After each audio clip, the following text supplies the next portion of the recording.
34 years ago, a young woman named Lydia Cooper vanished on her way home after her shift, leaving no clear trace behind, devastating her family and plunging the entire town of Florence into decades of lingering unease. Authorities suspected a man who had been seen around the store where Lydia worked, but with no body, no witnesses, and only a few faint clues, the case quickly slipped from the investigators' grasp and went cold. Even as time passed, the obsession with Lydia never faded, and those who loved her clung to the fragile hope that the truth was still out there somewhere, just waiting to be uncovered. Then one day, when an old piece of evidence was re-examined with new technology, a small detail everyone had overlooked came to light, swinging wide the door to a shocking story that completely changed the direction of the investigation. Before we dive deeper into this haunting case, let us know where you're watching from, and don't forget to subscribe so you can join us for the stories ahead. One early autumn evening in Florence, the air felt colder than usual, a thin mist spreading across the road, streetlights stretching into distorted golden streaks that fell over the low, silent rows of houses, as if they were holding a secret no one had noticed. In that stillness, Lydia Cooper, 19 years old, left Parker's grocery after her shift, stepping through the glass door that reflected her faint image under the pale white light. She hugged her familiar canvas bag close to her body, head slightly bowed as the cold wind whipped across, blowing her long hair across her face. The last few customers from the store passed by her, none noticing anything unusual. They only remembered a young woman with tired eyes after a long shift, walking quickly but still carrying her usual polite demeanor. But no one could clearly recall Lydia's face in that moment, as though the collective memory of the entire town had unintentionally blurred right when it needed to be sharpest. Far off in the parking lot, an old truck engine coughed to life, the sound heavy and raspy, as if the vehicle had to fight for every breath to wake up. The noise wasn't loud, but it was unusual enough to make anyone paying attention pause for a few seconds. Still, none of them thought it might mark the beginning of something serious. That truck slowly rolled forward, moving so deliberately, it was hard to tell whether the driver intended to leave or was simply watching. As Lydia stepped just beyond the pool of light spilling from Parker's grocery, the truck slowed even more, then drifted into the darkness along the road leading toward her home. An almost seamless blend into the night, so quiet no one paid it any mind. The night wind picked up stronger as Lydia left the small commercial strip. The lighted signs gradually went dark, metal shutters on the grocery stores and laundromats rattled down with sharp clangs. The road ahead narrowed, grew darker, lit only by scattered faded yellow streetlights that made everything look distant and cold. Lydia had walked this route hundreds of times, enough that she didn't need to look around. But that night, each of her steps seemed to sink into a space the whole town would never see again. That was the last moment anyone saw Lydia Cooper alive. As the night deepened, the Cooper house still had the living room light on. Lydia's bedroom door stood open.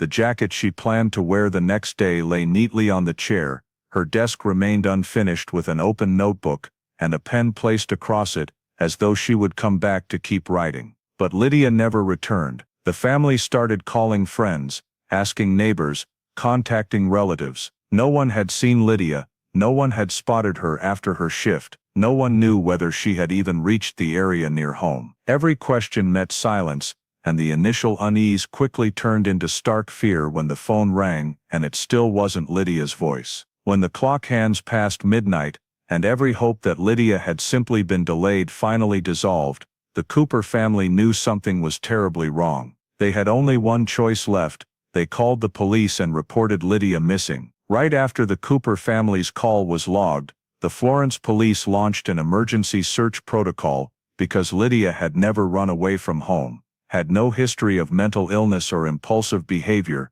and had left behind no signs suggesting she wanted to leave her familiar life. The first patrol car drove along the streets near Parker's grocery, where Lydia had stepped out of the last light of the commercial area and onto the road leading home. Its headlights swept across each row of houses, each patch of darkness between clusters of trees, while officers called Lydia's name several times in the faint hope that she had simply gotten lost, or was just avoiding the cold wind. There was no reply. an investigative team was dispatched to the area around Parker's grocery, where the last witnesses unwittingly became the bearers of the initial puzzle pieces. The employee who was cleaning the front area described Lydia leaving the checkout counter looking tired after her shift, but showing no unusual anxiety or haste. In his memory, Lydia walked quickly, head slightly bowed, clutching her canvas bag, then gradually disappeared into the darkness of the parking lot, where the light from the glass doors faded. One customer,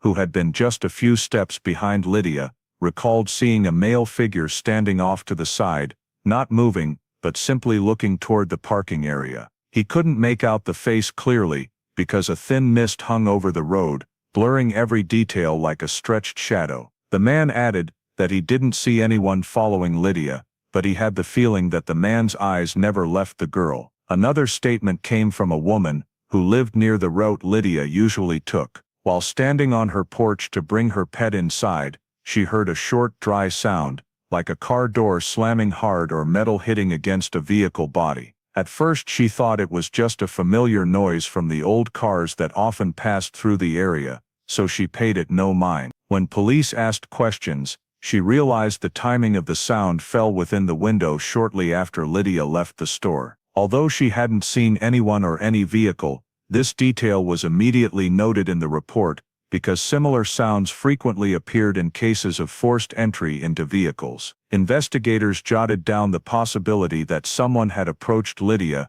and used force to push her into another vehicle. While the police teams were taking statements, a technical unit collected all the security camera footage from Parker's grocery and neighboring stores. Most recording devices in Florence in 1991 had low resolution, noisy frames, and poor quality in low light. Still, after screening dozens of tapes, the technical team found one segment that captured Lydia stepping out the main door of the store. In the right corner of the frame, where light didn't fully reach, a pair of dim yellow headlights appeared, and then vanished, as if a vehicle had been moving slowly along the edge of the parking lot. When investigators reviewed it multiple times, they could make out the curved hood line and the windshield pillar angle of an older model truck, dark in color, the kind commonly seen in suburban areas in the late 1980s and early 1990s. The truck drifted past as though observing rather than simply passing by.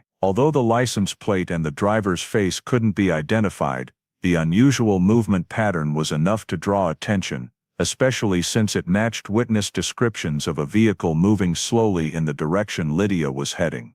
Police continued combing the streets connecting Parker's grocery to Lydia's neighborhood. Some stretches were completely dark, with trees overhanging to create long bands of black shadow. Investigators got out to check the roadside shoulders, looking for footprints, dropped items, or any sign that Lydia had stopped along the way. The initial scene notes showed no signs of flight, no dropped belongings, no cries for help reported by residents in the area. This led police to lean more heavily toward the theory that Lydia had been approached suddenly, possibly right as she stepped out of the artificially lit zone and into a darker, less trafficked stretch. Another group scouted the entire area bordering the woods and dirt roads, since these spots were often used to temporarily conceal vehicles or hide approach behavior toward a victim. The lead scene detective noted the absence of clear physical evidence, but consistency with the pattern of many abductions, quick, unexpected, choosing a location at the boundary between residential areas, and enough open darkness to evade other eyes. All the facts gathered in those first few hours were compiled into a preliminary analysis. In it, Lydia's behavior before disappearing showed she had no reason to leave home or deviate from her usual route. Witness statements reinforced suspicion about the appearance of an unknown man. The blurry camera footage showed a dark brown truck moving unusually in the direction Lydia left. The structure of the incident suggested a targeted approach rather than voluntary disappearance. Investigators concluded that this was not a case of someone choosing to walk away from normal life, but very likely a deliberate abduction, carried out swiftly, briefly, and with calculation. Hoffmeyer Road in the morning received weak sunlight filtering through the tall tree canopies, with the lingering mist still clinging to the road surface, not yet fully dissipated. Volunteer groups walked along the grassy shoulder, observing every dip in the terrain and every vehicle parked out of alignment with the local residents' habits. Midway along that long stretch, Lydia's light-colored sedan appeared. The car was parked crookedly against the grass edge, the front wheels turned slightly, as if the driver had hastily jerked the steering wheel without fully controlling it to park properly. One volunteer approached, recognized the matching license plate, and immediately called the police. When investigators arrived, the scene outside the sedan felt off. The car doors were fully closed but unlocked. A light pull on the handle caused the door to swing open without any signs of being pried. This was behavior Lydia had never exhibited when traveling alone, especially at night after her shift. The dome light came on when the door opened, reflecting faint dust streaks on the steering wheel and door trim, as though the vehicle had sat with the electrical system active for many hours. The family had always insisted Lydia double-check the locks before leaving the driver's seat. This detail prompted police to start considering the possibility that the car had not been stopped by Lydia voluntarily. Inside the cabin, the air felt unnaturally still and thick. The floor showed no signs of items being trampled or disturbed. No traces of clothing being tugged, no scattered papers, nothing suggesting a struggle. Yet the excessive cleanliness did not bring a sense of safety. Instead, it hinted at intervention by someone who knew how to operate lightly enough to avoid leaving obvious marks. An investigator leaned in to check the driver's seat, and noticed the seat had been slid back a considerable distance from Lydia's usual position. She was petite, and always adjusted the seat close to the steering wheel for better visibility. The current seat position would only fit someone of significantly larger build. The entire curve of the seat showed deeper impressions toward the backrest, outlining a distinctly different sitting posture. A stranger who had sat in the driver's seat might have adjusted it and then left without returning it to the original setting. The dashboard showed no signs of forced entry. The keys were not on the floor or wedged in the seat gaps. The family confirmed Lydia always hung her keys on a small fabric loop in her bag. When the interior was checked, the canvas bag was nowhere to be found in any position. The absence of the bag could not be overlooked. It was something she always carried, containing her wallet, keys, watch, notebook, and a few small items. If she had left the car on her own, the bag would have gone with her. Its absence carried an unmistakable meaning. Lydia did not walk away voluntarily. Investigators opened the passenger side door and closely examined the rubber trim and door edges. On the light-colored paint appeared two irregular, faint long streaks, possibly from rough material or metal lightly scraping against it. Under angled light, the paint surface revealed tiny scuff lines. There were no deep dents or cracks, but enough to prove the car had been impacted by something beyond normal user movement. The grassy shoulder beside the scene added another layer of data. The grass was flattened in an unevenly arched shape, indicating a heavy foot had stood in that spot. The distance between this impression and the car door formed an angle of approach, consistent with someone standing close to the driver's side, while Lydia was inside. Near the front of the car on the ground, a small area showed grass pressed down in the curve of a tire larger than Lydia's. That mark suggested the presence of a second vehicle, parked parallel or pulled close before departing quickly. The scattered signs on the ground, though not substantial enough to be direct evidence, contributed to an increasingly clear picture of forced intervention. There were no fleeing footprints, no dropped items, no cries for help heard by anyone. This aligned with the characteristics of abductions carried out too quickly for the victim to react. Other cases in the area's crime files had also used the tactic of blocking a vehicle on a stretch bordering residential zones and unlit open areas, where even unusual noises easily dissolved into the wide silence between woods and pavement. The condition of the sedan proved the person who stopped it was someone capable of controlling the situation, knowing how to approach a victim without overt force. The adjusted driver's seat, missing canvas bag, unlocked doors, still lit dome light, all fit patterns in criminal cases where victims were forced out of their vehicle before they could create chaos or call for help. Lydia's car sat quietly, as if deliberately positioned to avoid drawing attention from passers-by, yet it contained enough anomalies to signal she had not left of her own free will. The focus of the investigation shifted to the car as a crucial piece of the puzzle. Every trace, no matter how small, was analyzed to determine the perpetrator's next direction of movement. Hofmeyer Road, normally peaceful and sparsely traveled, now emerged as a spot the attacker had chosen because they knew the terrain, knew traffic was thin at night, knew this was the perfect stretch to make a young woman disappear without drawing notice. Every detail at the scene matched a larger picture. Lydia did not stop the car by her own choice. Someone else created the circumstances that forced her to leave the vehicle. The crime scene around Lydia's sedan was quickly cordoned off so the forensic team could conduct their survey. The examiners laid out tarps and began collecting every trace still clinging to the cold metal of the vehicle. On the driver's side door edge appeared a thin layer of grayish-red mud mixed with larger mineral grains and distinctive rock fragments. When the mud sample was examined under low-angle lighting, it was clear it didn't match the soil around Hofmeyer Road.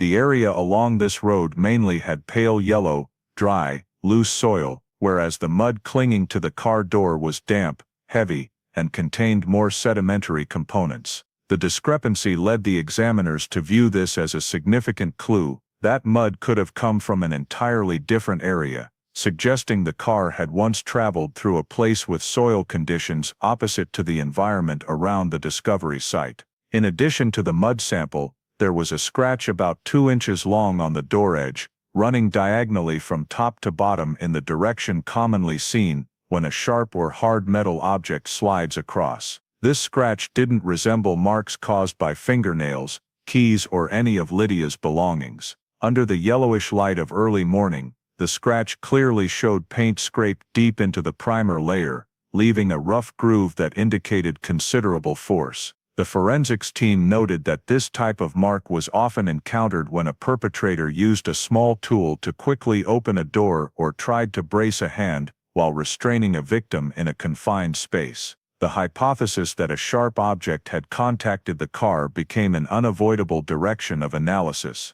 When they moved on to inspecting the 4 tires, the technical team noticed the dirt clinging to the right rear tire was distinctly different from the rest. The soil was darker and richer in minerals, with small quartz streaks mixed in the mud, a characteristic form found in the wooded area along Jeffries Creek. That soil adhered along the curve of the tire tread, proving the wheel had rolled over natural ground rather than soil carried from the current parking spot. This pointed to the possibility that the sedan had once been near the woods or at least passed through an area with similar soil composition. The uneven dirt adhesion, with only one tire showing the distinct characteristics, further reinforced the conclusion that the car may have been turned around, reversed, or angled on uneven terrain rather than simply driven straight on pavement. The investigative team continued assessing the direction of travel before the car was abandoned. On the road surface near the front tires, a few faint dirt streaks remained in a curved pattern, indicating the car had made a sharp steering correction before pulling onto the shoulder. The grass right next to the front tire showed heavy compression, formed by uneven downward pressure from significant weight. This detail fit a scenario of a forced stop, where the driver may no longer have had perfect control over steering reflexes, or the car was shoved onto the shoulder under sudden conditions.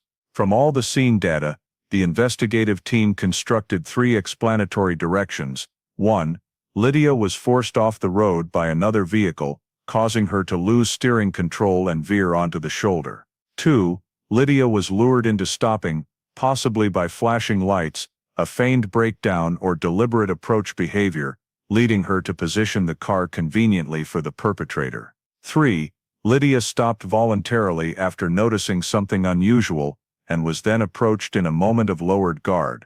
All 3 directions needed real-world testing to eliminate elements inconsistent with the mud traces, tire marks, and the vehicle's movement dynamics. The examiners continued sweeping the surrounding grass to determine whether there were footprints or drag marks, but the ground was just damp enough to erase most impressions. Only faint depressions remained, indicating the presence of 2 different weight types moving near the car. One impression was deep and broad, consistent with an adult male heavier than Lydia. The other was lighter and smaller, but the clarity wasn't sufficient to pinpoint exact foot placement. only suggesting that at least two individuals had stood near the car for a short period. No drag patterns directly linked to Lydia emerged, opening the possibility that she was controlled in a way that prevented strong resistance, or was taken away while still able to stand.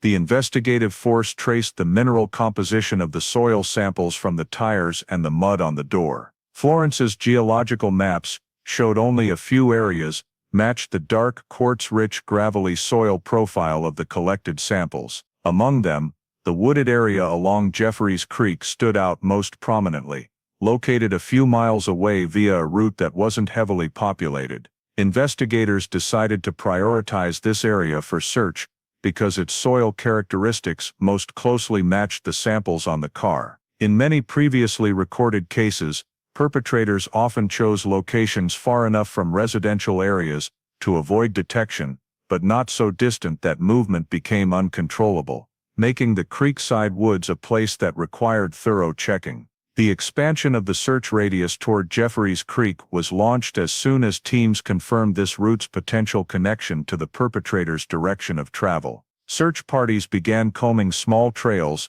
clearings, and dense tree clusters, while documenting all tire tracks, shoe prints, or abandoned items. A tense atmosphere spread throughout the participating forces, because every detail recovered from the sedan opened the prospect that Lydia had left the vehicle against her will. Nothing at the scene suggested she had any opportunity to resist, raise an alarm, or flee. The car had come to a quiet stop, the marks on the door, the adhering soil, the adjusted seat, and the missing canvas bag formed a single common thread. Lydia no longer controlled her own path from the moment the car was forced to stop. The video segments obtained from the old cameras around Parker's grocery began to be processed with brightness enhancement software to determine Lydia's movements before she disappeared. The images weren't sharp, but they were still clear enough to recognize the sequence of her actions in the final minutes as she left the lit area of the store. She stepped out the main door,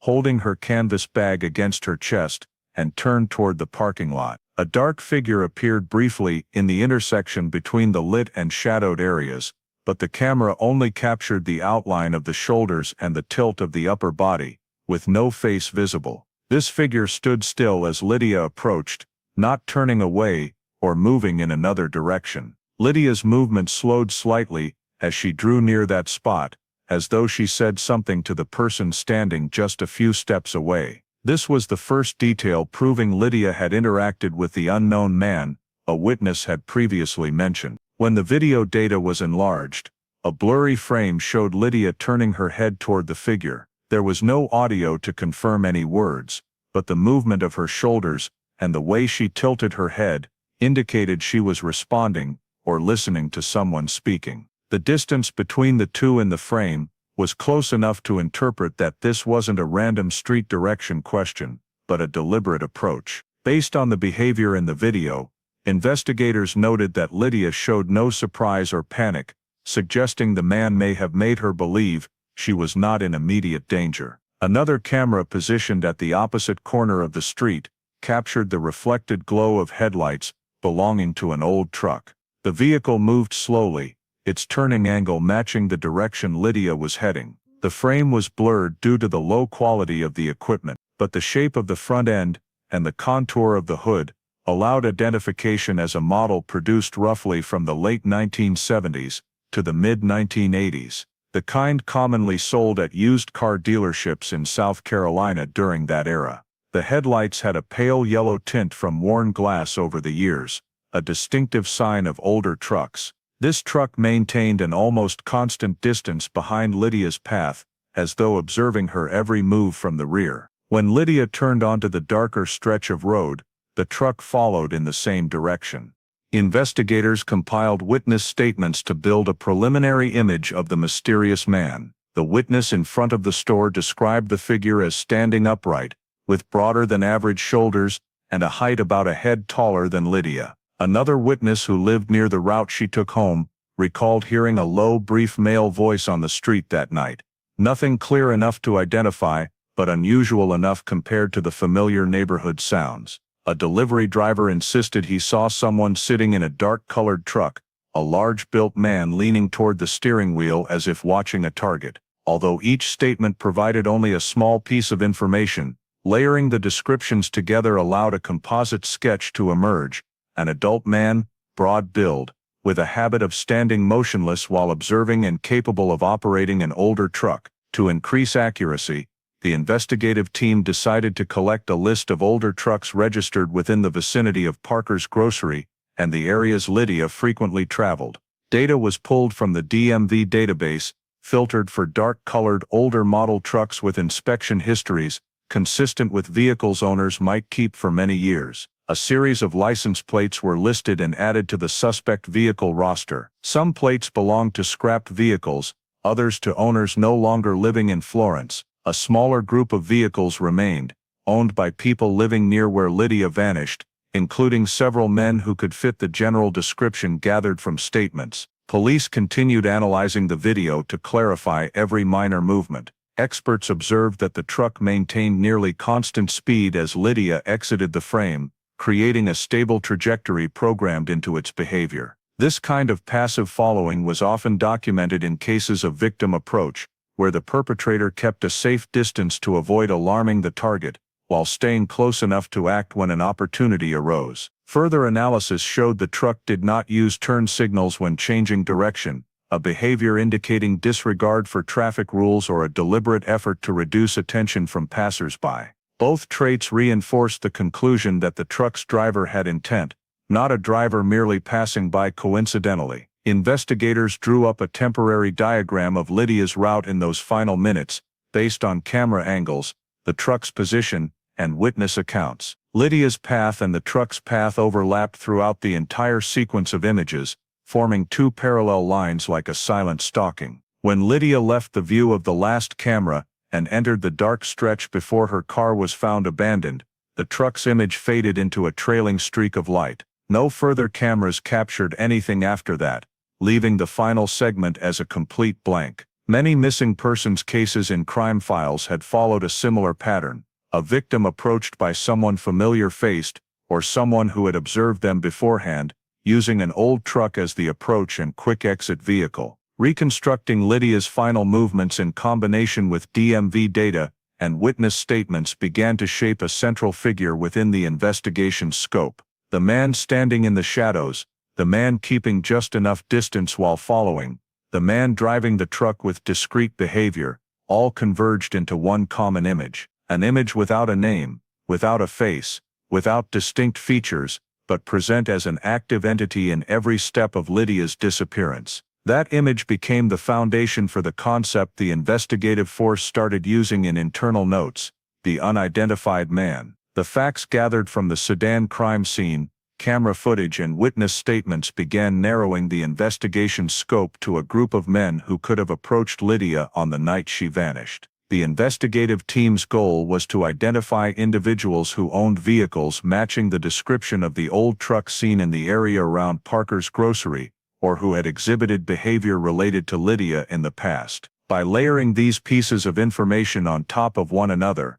a preliminary suspect list took shape with 4 names standing out most prominently, each carrying signs that prevented them from being eliminated from suspicion. The first name was Evan Raleigh, Lydia's ex-boyfriend. Their relationship had not ended entirely amicably, especially in the final months before the breakup, which had been marked by frequent small arguments because Lydia wanted to focus on her studies and her shifts, while Evan wanted her to spend more time with him. Some friends described Evan as jealous, quick-tempered, and someone who had shown up at Parker's grocery to wait for Lydia after her shift even when she hadn't asked him to. Store employees recalled that Evan sometimes appeared at closing time, asking whether Lydia was still there. His level of restraint had noticeably declined in the last few weeks of their relationship. This detail prompted investigators to place Evan under consideration, not because of direct incriminating evidence, but because missing persons cases often involve close acquaintances before expanding to other factors.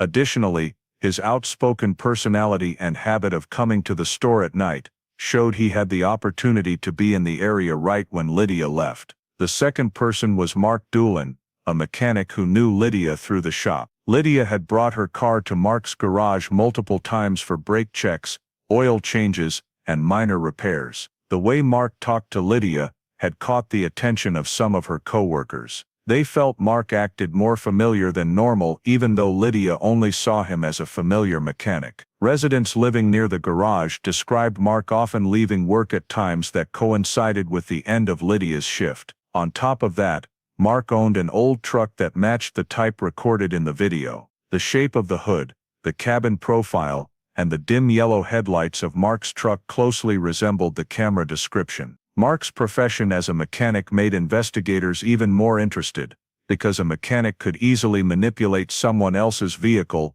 without leaving many traces, and if he intended to follow, he would know a regular customer's travel habits very well. The third suspect on the list was Brian Keltner. Police records showed Brian had a history of following women in the Florence area. There were 2 reports of Brian tailing young women from grocery stores to parking lots before disappearing when they ran into residential areas. Although none of the incidents had been strong enough to lead to charges, Brian's pattern of behavior fit the type of person who observes a victim from a distance before choosing the moment to approach. Some witnesses had seen Brian standing next to a dark-colored older model truck. No one knew for sure whether that truck belonged to Brian, but his presence near commercial areas at night prevented investigators from ruling him out. The camera system around Parker's grocery had once captured the shadow of a tall, broad-shouldered man standing near where Lydia paused, and Brian was one of the few people in the area whose build closely matched that description. The final name was Samuel Hartwell, a figure not particularly prominent in the community, but who had appeared repeatedly around Parker's grocery in the evenings. Samuel worked as a helper at a nearby warehouse, and store employees had seen him standing outside the parking lot, looking through the glass windows whenever Lydia was still working. No one knew whether Samuel knew Lydia or was simply watching out of curiosity, but he often positioned himself to have a direct line of sight to the checkout counter where Lydia worked. Moreover, Samuel owned an old brown truck that he usually parked near the western residential area, which aligned with the direction the truck in the video had moved. His work schedule showed he finished shifts at times close to when Lydia left the store, creating a noteworthy overlap in their travel timelines. When all the pieces of information were pieced together, each suspect carried a detail that kept them from being crossed off the list. Evan had a motive rooted in jealousy, and had been at the store at night. Mark had the vehicle, the timing, and a level of familiarity with Lydia that crossed normal boundaries. Brian had a history of following women and multiple physical descriptions that matched the man in the video. Samuel had a travel pattern that overlapped with Lydia's direction, and owned a brown truck consistent with the camera frame. None of them had a clear, solid alibi for the night Lydia disappeared. Each one had the potential to be the owner of the truck that appeared in the shadows and the man standing in the dim light, who spoke with Lydia in those final recorded minutes. The screening of the suspect list focused on the most concrete factors: vehicles matching the camera footage, suspicious behavior noted by witnesses, proximity to the scene, and direct or indirect connections to Lydia. Each element formed a picture in which these 4 men lay at the intersection of opportunity, capability, and behavior. The preliminary suspect list was established not to conclude who the perpetrator was, but to narrow down those who could explain why Lydia left the lighted area of Parker's grocery, but never appeared in any other lighted area of the town again. The preliminary suspect list was compiled not just to record faces that could be connected, but also to cross-check each statement against what the cameras and witnesses had captured. Each person on the list was interviewed separately, in an effort to rule out those who were completely uninvolved. However, the deeper the investigation went into the interrogations, the more the investigative team noticed overlaps between the statements and the data collected from the scene, making it increasingly difficult to establish solid alibis for any of them. The first person interviewed was Evan Raleigh, Lydia's ex-boyfriend. Evan claimed he had been at home the entire evening and hadn't left the neighborhood at all. He described himself as just watching TV, not meeting anyone, and having no reason to leave the house during the time Lydia disappeared. Yet a traffic camera on the side street behind Evan's neighborhood captured a vehicle with the same license plate as the one he owned, leaving the area at a time frame quite close to when Lydia left the store.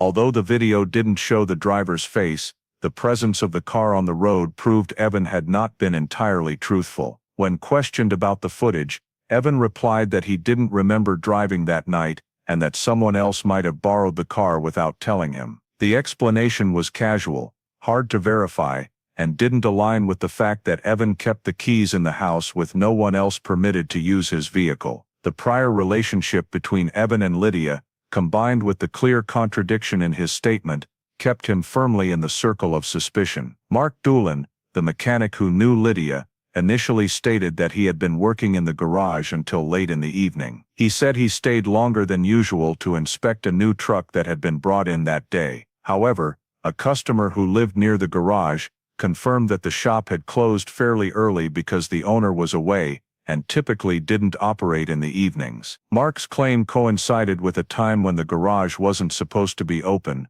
raising questions about where he had actually been after regular closing hours. When pressed further about his activities, Mark became evasive and gave vague descriptions of the work he supposedly did in the garage, as though he were making up answers on the spot during the interview. He also couldn't provide any witness who could confirm his presence after closing time, making his alibi even less convincing. Brian Keltner, the one with a history of following women, stated that he had spent the evening with a close friend. He said the two of them watched football, ate dinner, and never left the house. When investigators located the friend he mentioned, the person denied the entire story. The friend said he hadn't seen Brian that night, and there had been no football watching session as Brian described. This firm denial made the pattern of fabrication stand out clearly. Brian not only lacked an alibi, but had also tried to construct a story to cover his actual whereabouts. When confronted, Brian admitted he had gone out but didn't want to reveal the reason. This evasiveness made Brian a more noteworthy suspect,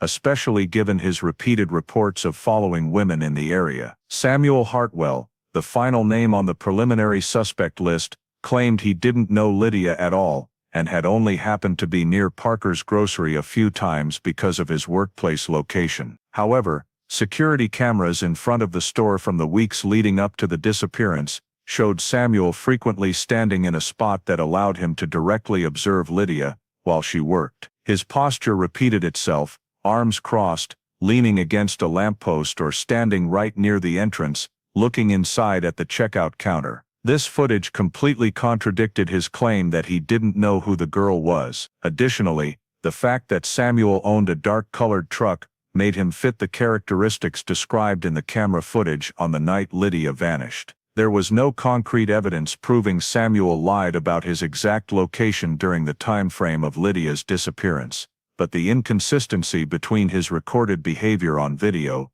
and his statement kept him under continued scrutiny. When comparing the statements of all four men, the most striking common point was that none of them provided a clear, verifiable alibi, supported by witnesses or objective data. Each statement had gaps that were hard to explain. Evan denied driving, but camera footage showed his vehicle on the road. Mark claimed to be working late while the garage was closed. Brian said he was with a friend, but was flatly contradicted. Samuel said he didn't know Lydia, but cameras captured his repeated attention. All these major holes in their statements highlighted the complexity of the case. Every suspect had the potential to be involved, yet none could be definitively ruled out with precise data. The biggest issue remained the absence of direct physical evidence. Lydia's sedan, the scene around the car, and the blurry camera segments didn't provide strong enough traces to point to a single perpetrator. There was no clear DNA sample, no signs of a struggle, no abandoned items serving as proof of a violent approach. Every clue was supplementary, rather than conclusive. The case stood before an even wider shadow, as the pieces couldn't yet be assembled into the shape of a single face. The initial interrogations, along with the identification of the four notable suspects, still didn't produce a clear outcome. Every statement contained contradictions, every behavior had suspicious elements, but each detail lacked the tight binding needed to form a logical chain, leading to the actual perpetrator. Meanwhile, search teams continued combing the wooded area, along Jefferies Creek, leaf-covered trails, abandoned clearings, and even shallow water spots, where soft mud could easily retain traces. Not a single sign related to Lydia appeared: no clothing, no personal items, no location indicating she had ever passed through. The failure to find a body or any tangible piece of evidence left all efforts to track the person who approached Lydia on the night she vanished, relying solely on statements and blurry camera footage, things that inherently couldn't build a solid foundation for a prosecution process. The forensic technical team also hit clear limits. Soil samples, mud patches, scratches, and tire roll marks on the roadside shoulder only indicated possible movement, not identity. Every attempt to find fingerprints inside the car cabin yielded no results because the vehicle's surfaces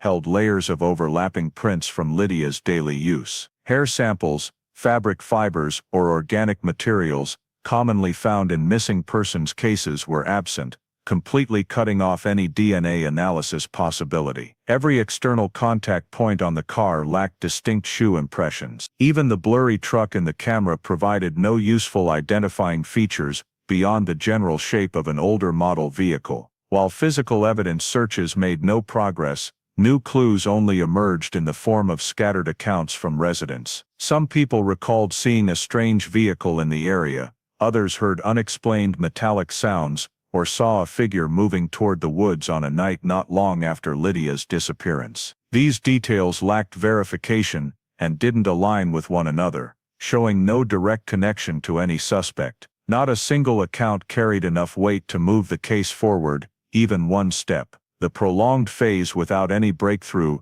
increased pressure on the investigative team. Every meeting simply reiterated information that had become all too familiar. The abandoned car, the adjusted driver's seat, the missing canvas bag, the shadowy man speaking to Lydia, the slow-moving truck following her direction, but all of it remained isolated small pieces. In that tense atmosphere, the lead investigator on the case was reassigned to another division, at the request of Florence Police Department personnel. The new case handler had never been involved in the early stages, had no direct memory of each statement or each trace. As the thick file of documents passed to new hands, the subtle connections the original team had recognized in prior investigations gradually faded. Not due to lack of ability, but because the file contained no single clue strong enough to maintain the sharpness needed for a prolonged investigation. For many months, expanded search efforts brought no results. Dirt roads along Jefferies Creek were researched multiple times. Abandoned houses within a few miles of the scene were checked one by one.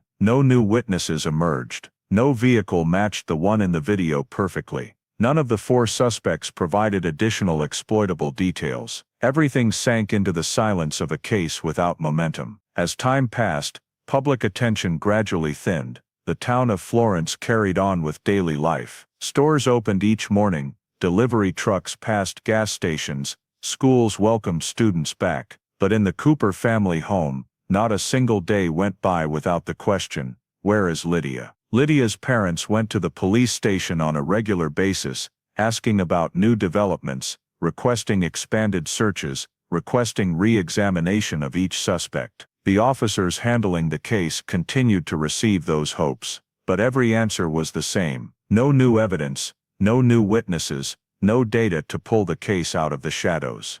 Lydia Cooper's file grew thicker as it incorporated scattered community fragments, but the sheer volume of information only clarified one thing. All investigative paths halted when confronted with Lydia's absence and the complete lack of direct evidence. The law requires data. Suspicion alone cannot become an indictment. As months and years continued to pass, new cases arose and claimed the resources of the authorities. Younger officers were assigned to fresh investigations, while Lydia Cooper's file was placed in a drawer reserved for cases lacking sufficient leads to process on a standard investigative timeline. Her name appeared on the police department's cold case list, alongside other unsolved disappearances. A small group of veteran officers still tried to keep the case in view, but no one could deny the reality that the investigative agency had no concrete progress left to push the case into another phase. The Cooper family refused to accept stopping the search. They wrote to organizations supporting missing persons victims, contacted local radio stations, rehung Lydia's photos on every anniversary of her birthday. Requests to reopen the case were sent year after year, but each one faced the same barrier: no new leads. Every trace had been examined to the limit of the technology available at the time. The scene no longer held any useful data. No new statement differed enough to alter the initial assessment. In that picture, Lydia Cooper's case gradually took the shape of one that could not be unlocked through traditional investigative methods. The unanswered questions formed a long silence, stretching over many years, carrying Lydia's name into the list of frozen missing persons cases in Florence's file cabinets. The case was officially classified as a cold case, not because people had given up, but because every road led to absolute silence. 14 years had passed since Lydia disappeared, and the file bearing her name was nearly buried under hundreds of reports, interrogation transcripts, and evidence logs stored in the cabinets of the Florence Police Department. The label "cold case" stuck in the corner of the folder served merely as a classification tag, but for those who had followed the case,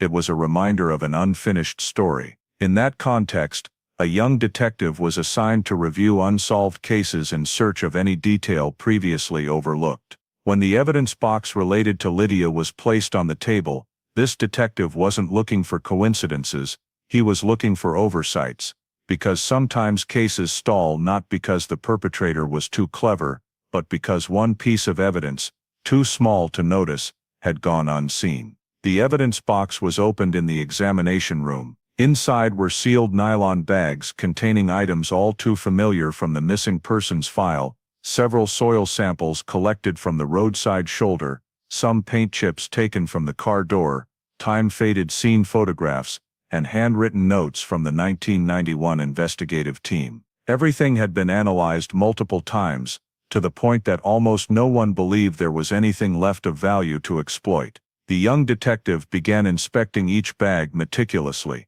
placing every item under high-intensity lighting to search for traces not recorded in the old reports. Among those seemingly familiar pieces of evidence, one small, unlabeled bag caught his attention. Inside was a tiny fiber fragment, only about 1 centimeter long, so small it was difficult to see with the naked eye, without direct light shining on it. This nylon bag had no clear notation about its origin or collection location, only a batch evidence number that matched the series of samples gathered from the area around Lydia's driver's side door. Under the evidence classification system of that era, many small bags were simply numbered when their relevance to the case wasn't yet certain. As a result, this fiber fragment had lain silent for many years, never incorporated into any forensic reports. To determine the value of this evidence, the detective contacted the South Carolina Police Department's crime laboratory. Forensic specialists examined the fiber's structure and concluded it was very likely a synthetic fabric commonly found in work clothing, tie-down straps, or the interior of older trucks. More importantly, the fiber still retained enough cellular structure to hold hope for DNA extraction if appropriate technology were applied. The fact that the fiber had been overlooked and never examined in the early stages made the investigative team realize they might have had a key piece as far back as 1991 if more advanced analytical techniques had existed at the time. The forensic experts stated that extracting organic material from such a tiny fiber required technology that was not only precise but also sensitive enough to handle traces degraded over time. The technology available in 2005 could not fully decode DNA from such minuscule contaminated samples, especially when affected by environmental conditions. Using traditional analysis methods would produce unstable results that could not be reliably compared against any database. When the technical team recognized that current technology had reached its ceiling, they recommended storing the fiber in a humidity and temperature-controlled environment to preserve its structure until the next generation of molecular DNA techniques became available. The evidence was transferred into a newly sealed metal box with its own unique code to ensure it would not be lost. An internal report was prepared, explicitly noting the possibility that the fiber was directly related to the moment Lydia was approached, and that it could belong to the clothing or tool strap of the man in the shadows. In many abduction cases, contact between the perpetrator and the victim's vehicle often leaves micro-traces, such as fabric dust, plastic particles, or synthetic fibers. This small sample fit the type of trace the person who approached Lydia might have left while opening the car door or restraining her. The laboratory report was returned to the assigned detective. As he read line by line, the sense that a new puzzle piece had just been uncovered became unmistakable. Although it could not immediately identify the perpetrator's face, the existence of the fiber shifted the case's perspective by introducing the possibility that a physical trace had once been missed. Cases that drag on for years often advance only when a detail no one noticed at the outset surfaces, and this fiber carried the profile of exactly such a lid. In the notes attached to the updated file, the young detective wrote that the fiber could hold value not only for reconstructing the scene, but also for potentially becoming the key to identifying the perpetrator if future DNA technology advanced in the right direction. That assessment was not baseless optimism. It rested on scientific reports showing that laboratories were developing new techniques capable of analyzing DNA from extremely small traces, even from fragments previously considered useless. The feeling of touching even a very slim opportunity helped keep Lydia's case from being completely buried. The fiber was placed in a secure storage drawer, nestled among evidence items that had been examined hundreds of times without yielding results. Though it could not provide an immediate answer, its presence served as a reminder that the case had not fully closed. A tiny new key had been added to a file thick with gaps, quietly waiting for the day technology could open a door that human effort alone had not been able to force. As the years passed, did not erase Lydia's file from the South Carolina criminal database. Whenever a new incident involving stalking or harassment of women was reported in Florence or surrounding areas, Samuel Hartwell's name came up again in internal meetings. Not because there was incriminating evidence tying him to Lydia, but because the scratches in his 1991 statement never fully faded from the investigative team's memory. Updated records on Hartwell from the period between 2010 and 2018 forced a re-examination of the entire way he had been assessed back then.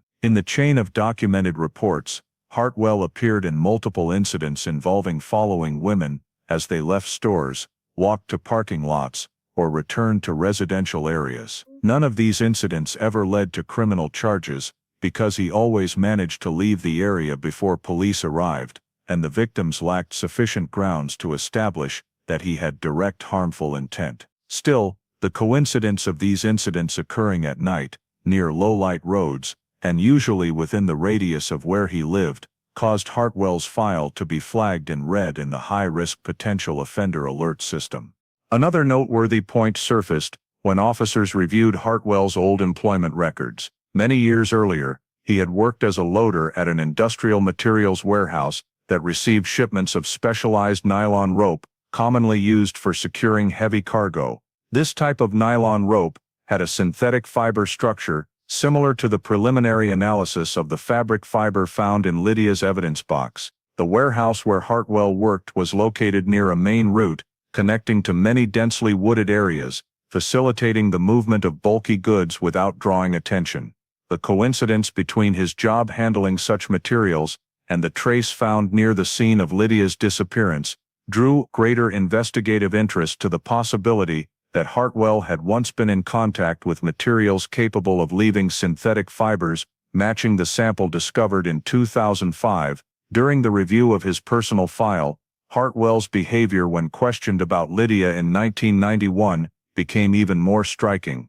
He had insisted he did not know who Lydia was, had not noticed her, and had no reason to be in the area around the store at night. However, the low-resolution camera footage obtained in the early stages of the investigation showed him repeatedly standing and looking toward the area where Lydia worked. His repeated posture, the direction of his gaze toward the checkout counter, and the timing overlap made his claims of complete innocence no longer fit the new data. The investigative team realized that his old statement might contain layers of concealment. The fact that he appeared in the exact place at the exact time without providing a reasonable explanation made his file lack transparency from the very beginning. The South Carolina Law Enforcement Division, SLED, compiled a list of subjects requiring periodic monitoring and placed Samuel Hartwell's name in the high-risk group.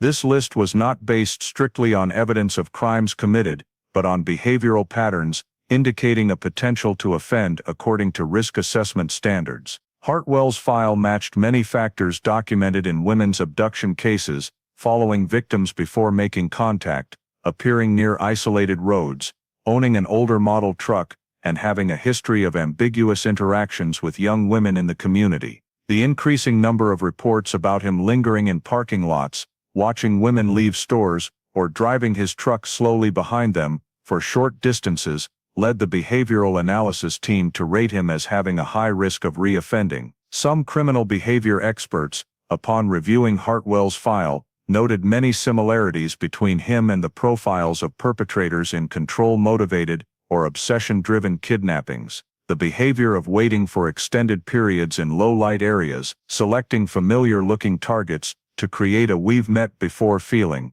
remaining silent while observing victims, and the habit of driving a truck slowly behind without overtaking, were all characteristics frequently recorded in the files of offenders who prepared psychologically before carrying out the actual act. These coincidences were not sufficient to place Hartwell in the category of direct suspect, but they created a more complete behavioral picture of the possibility that he was connected to Lydia's disappearance. In specialized meetings, investigators discussed whether Hartwell could have played a central role in Lydia's case, or whether he was merely an individual with suspicious behavior, but no concrete link to the scene. No DNA sample ever tied him to Lydia's sedan, or to the recovered fiber. No witness saw his face on the night Lydia left the store. No one confirmed that he was driving the truck captured on camera. Every argument about Hartwell in this phase rested on patterns, not on empirical evidence. Despite all those limitations,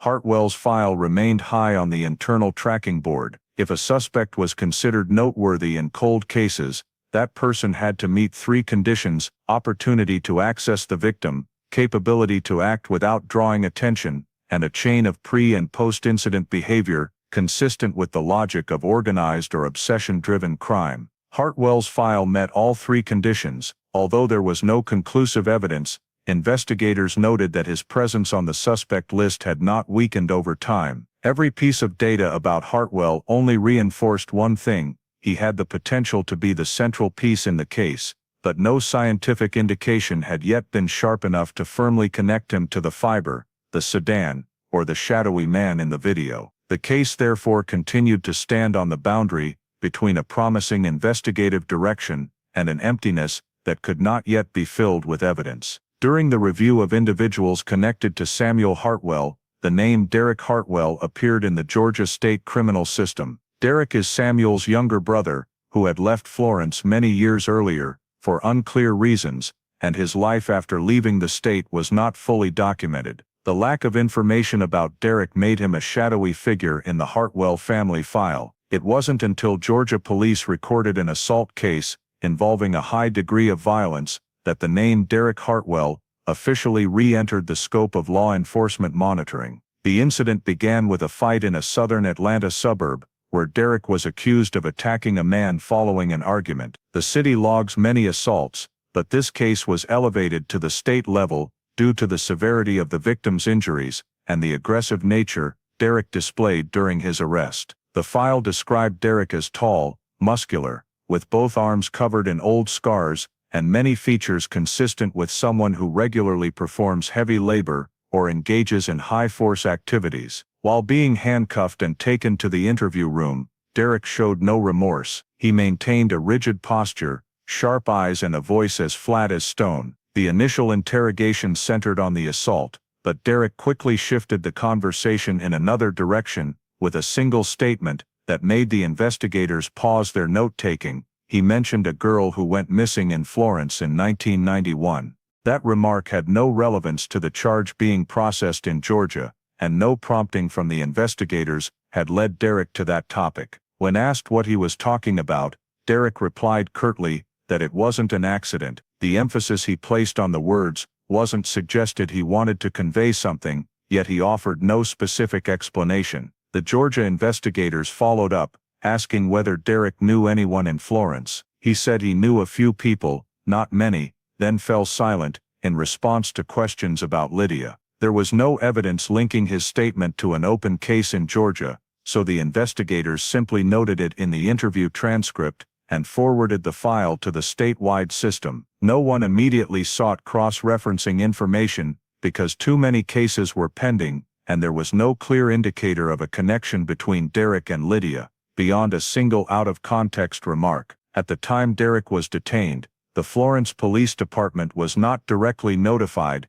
because the incident did not meet the criteria to trigger federal coordination protocols. A vague statement in an interview room lacked sufficient weight to become a lead on a potential case break. Derek also never repeated that detail in any subsequent sessions. To the Georgia agency, "A girl in Florence in 1991" was an isolated remark with no operational value without a confession, description, or accompanying evidence. Derek was processed through Georgia's civilian system and entered into the state's criminal database. His criminal record reflected an aggressive temperament and a repeated history of violence. The closest family field in his file listed Samuel Hartwell, creating the only link between Derek and one of the top suspects in Lydia's case. Yet that connection existed merely as a single line in a file. No one realized that the two Hartwell names had once appeared together in the unexplained gaps of Lydia's 1991 disappearance. Documents related to Derek were digitized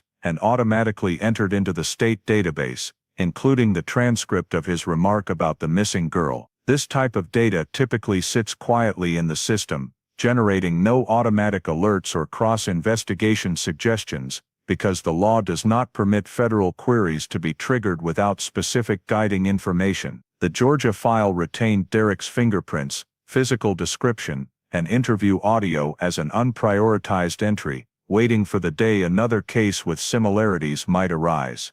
The existence of the phrase, "it wasn't an accident," rested silently amid the millions of crime reports fed into the system each year. The Florence investigative team received no information related to Derek because standard communication channels only activate when there is a DNA match, weapon match, license plate match, or direct data hit from the national database. No data in those categories appeared in the Georgia report.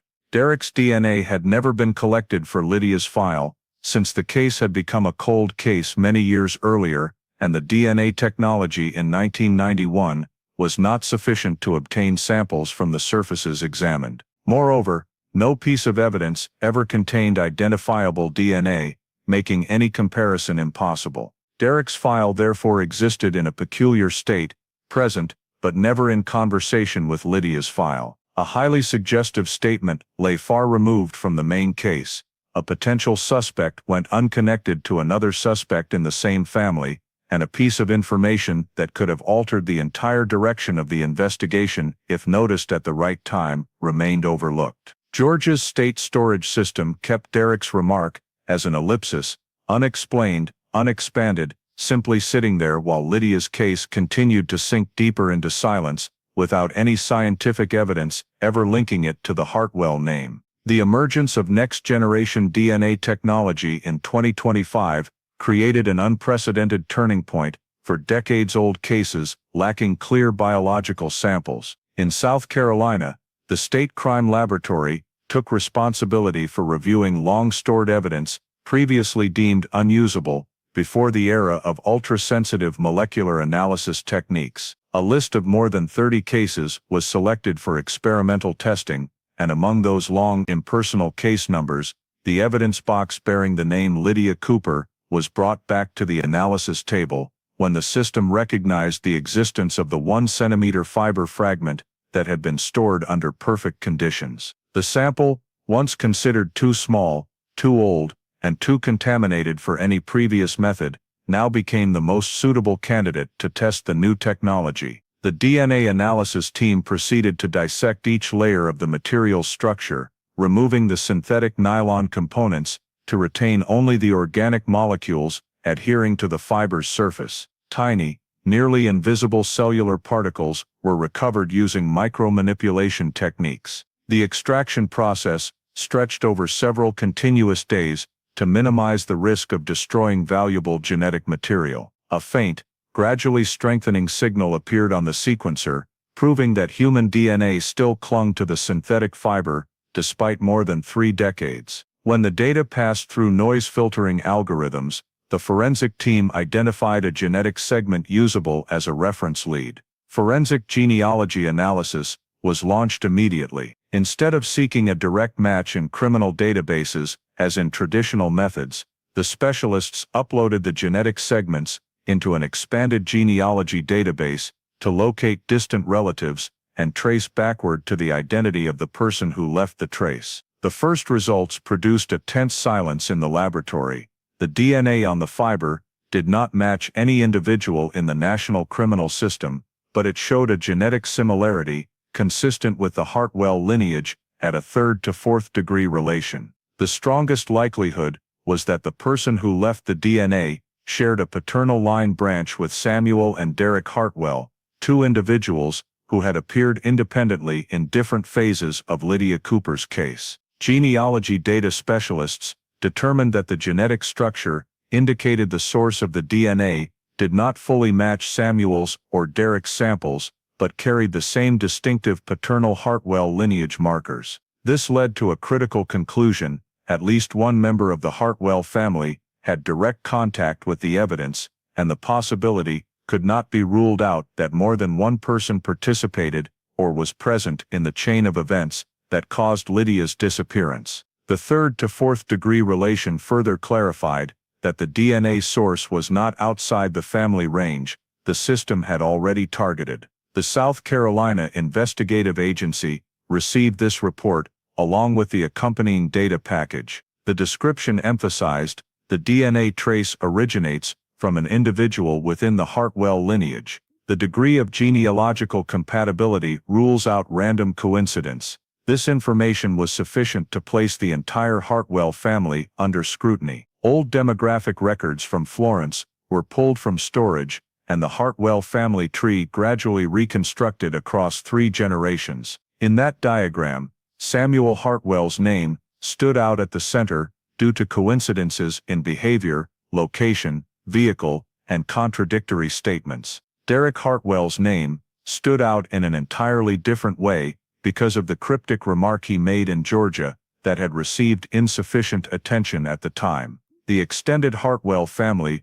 was also reviewed. Many had left South Carolina in the 1980s and 1990s, while others moved to western states. Several among them had operated older trucks matching the description in the video. The presence of multiple individuals capable of leaving traces on the fiber meant the case no longer revolved around a single suspect. The investigative direction began expanding toward a family structure with a complex history, where each person could have played a role, small or large, in the chain of events tied to the night Lydia disappeared in 1991. Florence police convened a special investigative group to re-examine the entire old file. Stacks of documents, statement transcripts, scene photographs, and footage captured in the early days of the case were placed back in chronological order. The new forensic genealogy data was attached to the question sample section, marking the first time in 33 years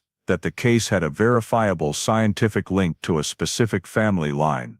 Meetings stretched late into the night, signaling that a case long thought buried in the past was heating up. Investigators reanalyzed many details once considered minor. The shadowy figure standing under dim light outside Parker's grocery, the older model truck driving slowly behind Lydia, Samuel's frequent appearances at the time Lydia finished her shift, the contradictions in his statements, Derek's loaded remark in Georgia, and now, the DNA trace appearing on evidence once thought useless. All of it formed a network of connections that older technology could not see. Every node in that network directed the investigative gaze toward the Hartwell family, not through emotional conjecture, but through objective genetic data.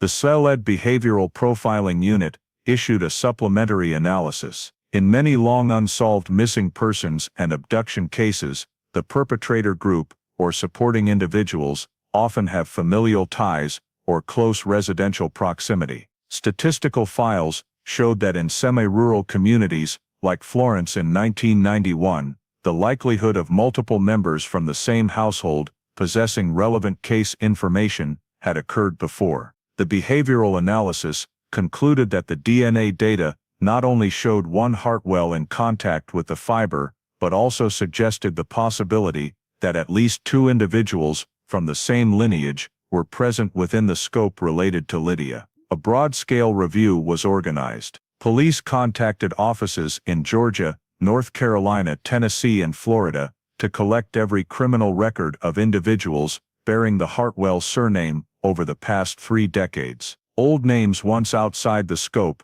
were now placed back under investigative scrutiny. Records were checked for who operated older vehicles, who lived near Jeffries Creek, who held jobs involving tie-down straps or synthetic materials, who had histories of harassing women. Each piece of data was flagged by color: red for risk, yellow for needs review, green for cleared. The classification board quickly showed the red zone concentrating around Samuel and Derek, along with 2 other direct relatives who had lived within the Florence area in 1991. The case reopening procedure followed standard case-level review protocols. The entire 1991 file was redigitized with modern technology to ensure no detail was missed. Handwritten drafts from old investigators were processed through image enhancement systems to recover faded handwriting. Time-stained scene photographs were reprocessed with optical restoration software to reveal more detail in shadowed areas. The route diagram from Parker's Grocery to Hoffmeyer Road was remodeled in 3D to assess Lydia's stopping position and the most likely approach path. When the final report reached command staff, the most prominent conclusion was Lydia Cooper's case could no longer remain in cold case storage. Forensic genealogy had broken the deadlock. A genetic origin tied to the Hartwell lineage existed on the evidence. Previously isolated pieces now began fitting into the same frame. The conclusion stated clearly, the case requires full reinvestigation. The potential involvement of the Hartwell family cannot be downplayed. The investigative focus must shift to this family structure and the actions of its members on the night Lydia disappeared. Lydia Cooper's case entered a new chapter not through witness testimony or luck, but through forensic genealogy itself, the technology that transformed a near-worthless fiber into the key capable of reopening the door to a mystery long thought buried forever. CELED implemented covert surveillance on Samuel Hartwell through a 2-week procedure. The objective was not an immediate arrest, but to gather behavioral data, assess his travel patterns, and find an opportunity to collect indirect DNA samples without triggering defensive reactions from Samuel. The surveillance team divided into 3 shifts, rotating tailing with unmarked vehicles, long-range cameras, and daily routine logging. Reports showed Samuel lived alone in a small house north of Florence, had no steady job, often left home in the evenings, and stopped only at one convenience store near the old neighborhood. The way he watched young women entering and leaving the store had not changed from witness descriptions many years earlier, as though it were a habit deeply embedded in his routine. The surveillance team waited for the moment Samuel discarded personal items to collect DNA without a warrant. It took nearly a week for the first opportunity to appear. Samuel bought a can of soda, took a few sips right in the parking lot, then tossed the can into the trash bin by the entrance. A surveillance officer immediately retrieved the item, placed it in a specialized bag, and delivered it to the lab that same night. DNA from the rim of the can was carefully extracted for comparison with the sample obtained from the fiber in 1991. The lab issued results in a report printed on stark white paper.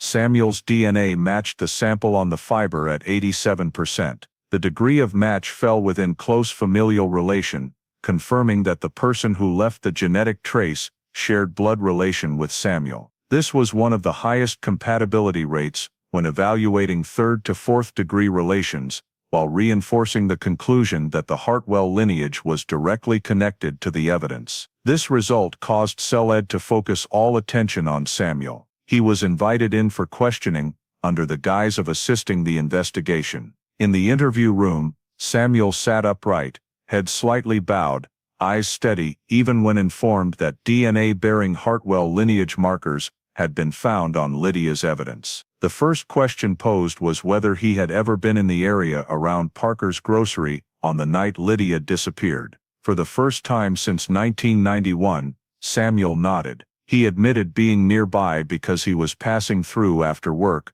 but denied any approach toward Lydia. When confronted with camera footage showing the shadowy figure watching Lydia through the glass, he replied that he didn't remember clearly and was only waiting for a friend. The explanation was vague, much like the denials given many years earlier, but now lacked persuasiveness because the DNA data had already pointed to his connection with the evidence. Several details in Samuel's statement clashed with the factual data. He insisted he never touched Lydia's car, never stood near the driver's seat, and knew nothing about the abandoned sedan. Meanwhile, the fiber analysis report indicated the likelihood that the person who left the DNA had contact with the door edge while opening or closing the vehicle. This made Samuel's statement feel unnatural, as though he were deliberately maintaining a certain boundary from the truth. Still, the behavioral analysis group concluded that Samuel's reactions did not suggest the profile of the direct perpetrator. He showed no evasion when questions turned to violence, no panic when Lydia's disappearance was mentioned, and maintained steady breathing, even when pressed deeply about the timing of the car's abandonment. A timeline review of Samuel's activities during the 24 hours surrounding Lydia's disappearance revealed a notable gap, but no indicator proved he left the Florence area during a window that would have allowed him to transport Lydia elsewhere. This led investigators to assess that Samuel likely played a role in approaching or following Lydia, but did not engage in behavior strong enough to make him the direct perpetrator. Another factor was considered: the presence of Hartwell lineage DNA did not necessarily mean Samuel was the one who left it. The 87% match still left open the possibility that the trace came from another family member, someone with close blood relation to Samuel, but not Samuel himself. When the full analysis reached command staff, the most prominent conclusion was Samuel Hartwell was highly likely present in the area, observing Lydia, and connected to the environment where the evidence was accessed, but not the person who carried out the act that caused Lydia's disappearance. In complex cases, especially those involving family elements, the involvement of one individual does not rule out a more significant role by another blood relative. Samuel's behavioral gaps created a two-layered picture. The surface layer was surveillance or assistance. The deeper layer was the individual who performed the actual act. When cross-referencing the DNA findings with Derek Hartwell's statement in Georgia, it wasn't an accident. The connection grew larger than the scope of a single suspect. Signs pointing to the Hartwell lineage, contradictions in Samuel's statements, Derek's violence, and the appearance of both in the shadowy corners of the case caused CELED to shift investigative focus toward Derek as the individual most likely to have had direct contact with Lydia at the critical moment.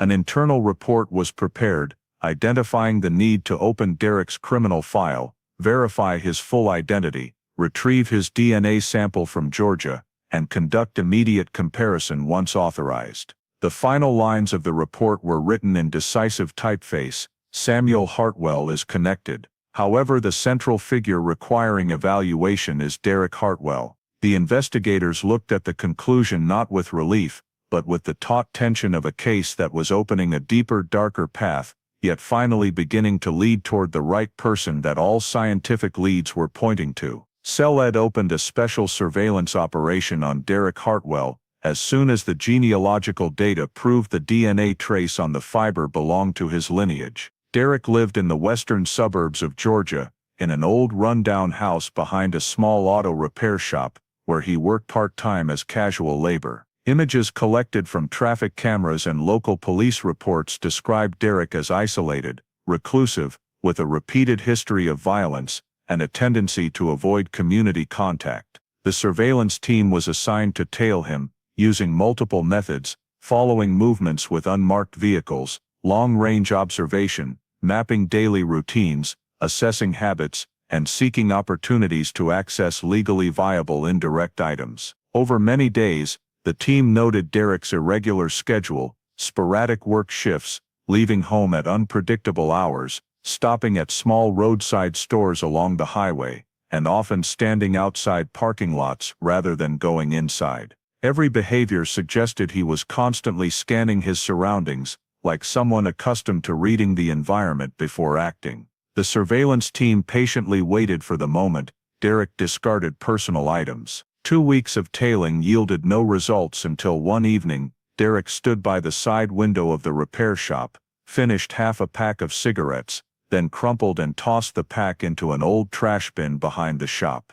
The moment he turned away, a member of the covert team approached the bin, retrieved the cigarette pack with specialized gloves, and placed it in a sealed evidence bag. The sample was rushed to the South Carolina lab via priority transport. Cigarette filters still clinging to cellulose fibers, stained with nicotine, contained sufficient DNA for extraction. When the results appeared in the report, the investigators fell silent for several seconds. Derek's DNA matched completely with DNA recovered from a hair sample found inside Lydia's car in 1991, a hair sample that could not be analyzed at the time because the technology was not sensitive enough to process degraded DNA structure. The 100% match fell outside the realm of speculation or familial relation. It constituted individual identification, nailing Derek Hartwell to the image of the person who had once been present inside Lydia's sedan.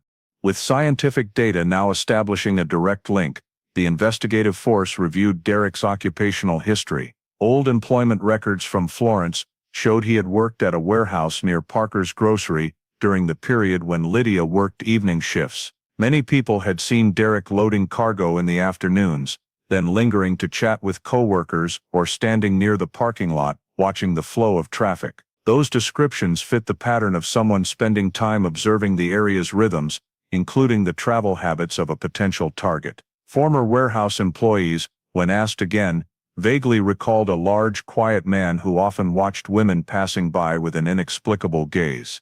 Though too much time had passed, a few still remembered Derek leaving work later than announced, as though waiting for something before getting into his truck and driving away. The coincidental overlap between Lydia's shift end and Derek's departure from the warehouse prompted police to question his movements on those late 1991 evenings. A residency record analysis showed Derek vanished from Florence in early 1992 without leaving a specific forwarding address. His resignation was submitted abruptly without stated reason, and an internal report preserved a manager's account that Derek left the warehouse right after one night when he became unusually different. A former coworker recalled Derek driving his old truck out of Florence late one night, belongings hastily tied down, telling no one where he was headed. That silent departure, set against the backdrop of Lydia's disappearance not long before, completely altered the assessment of Derek. Sudden behavioral change and exit from the community, especially in abduction cases, frequently appeared in perpetrators when they assessed the risk of identification as rising. The behavioral analysis team reread Derek's statement in Georgia, "It wasn't an accident," as a sign of detailed knowledge only an insider could possess. The DNA match with the hair inside Lydia's car reinforced the hypothesis that Derek had been inside the sedan at the critical moment of the case, in the confined space where no evidence recorded the presence of any other man. This eliminated the possibility that Derek's role was merely observer, or someone in the know. The absolute DNA match placed him at the center of the disappearance,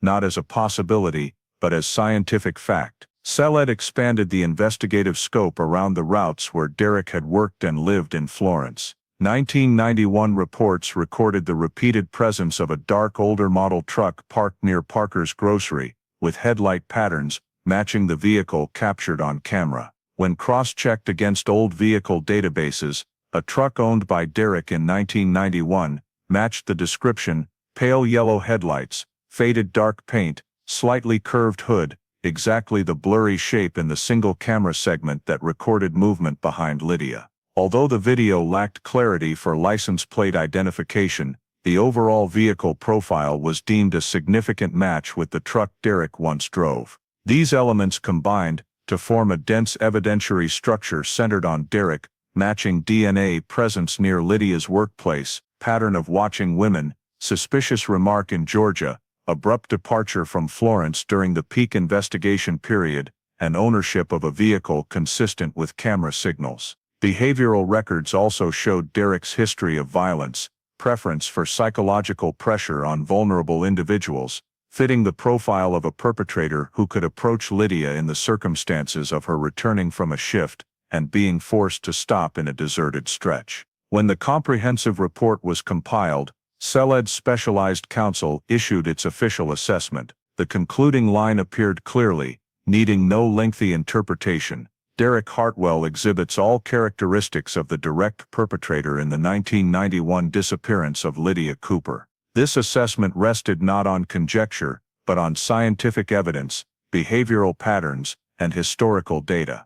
Within the entire Hartwell family tree, only Derek carried the full set of elements aligning with the reconstructed chain of events. Samuel may have been present, may have observed or indirectly assisted, but none of his DNA appeared in the confined interior of Lydia's car, where the hair was found. Derek's position in the case structure no longer resided in the zone of suspicion. It stood precisely as the man who was last near Lydia, before she vanished from the town of Florence. When investigators placed the final period on the report, the atmosphere in the meeting room grew heavy.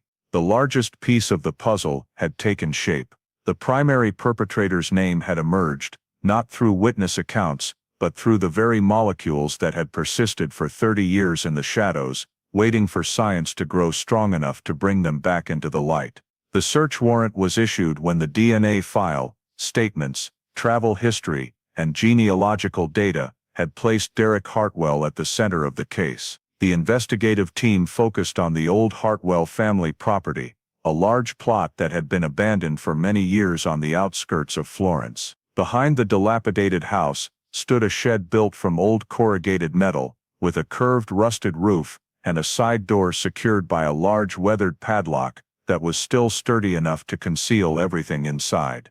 When the technical team broke the lock, flashlight beams swept across thick layers of dust covering wooden shelves, giving the impression that no one had stepped foot in the place for many years. Scattered items, overturned cardboard boxes, and metal tools strewn across the dirt floor made the shed resemble a space that had been hastily cleared without any order. Investigators began sweeping each section, systematically checking the large crates placed against the east wall. One wooden crate, whose lid was partially hidden behind two old oil cans, drew attention because the dust layer on its surface was uneven, as though someone had opened it and then tried to conceal the fact by placing heavy objects on top. When the lid was lifted, the smell of long damp wood, mixed with old paper, wafted out. Inside was a smaller, darker wooden box coated in peeling paint along the edges, positioned tight against the bottom of the larger crate. The box was the size of an old photo album, but wrapped in 2 layers of oilcloth that had discolored with age. Hiding the box deep inside the crate, and wrapping it tightly in multiple layers of cloth, showed clear intent to conceal, not merely an item forgotten in the shed. When the cloth was unwrapped, the investigators paused for several seconds at the site inside. A series of small photographs of Lydia taken from a distance, mostly in the area around Parker's grocery. Each photo was covertly shot from various angles: when she stepped out of the store, when she walked through the parking lot, when she talked with coworkers. None showed Lydia looking directly at the camera. This proved the photographer had followed her over a prolonged period, with purpose and enough patience to observe her daily routine without leaving any sign of detection. Keeping the photographs sealed inside an oilcloth-wrapped wooden box in an abandoned shed fit the pattern of an offender obsessed with the victim, someone who planned surveillance before committing the act. Beneath the layer of photos lay a piece of light blue denim fabric, with a scratch running along the edge stitching. The technical team brought Lydia's 1991 clothing samples for comparison. When the denim fragment from the wooden box was placed next to the reference sample, the color and weave matched significantly with the denim jacket Lydia wore on the night she disappeared. The denim piece had an unusual tear at the edge consistent with ripping from strong pulling or forceful impact. Investigators who had reviewed the original scene report recalled that no piece of clothing was ever found near Lydia's car. The appearance of the denim fragment in the Hartwell shed suggested the perpetrator had kept it as a trophy, a behavior commonly seen in crimes involving control or possessive gratification.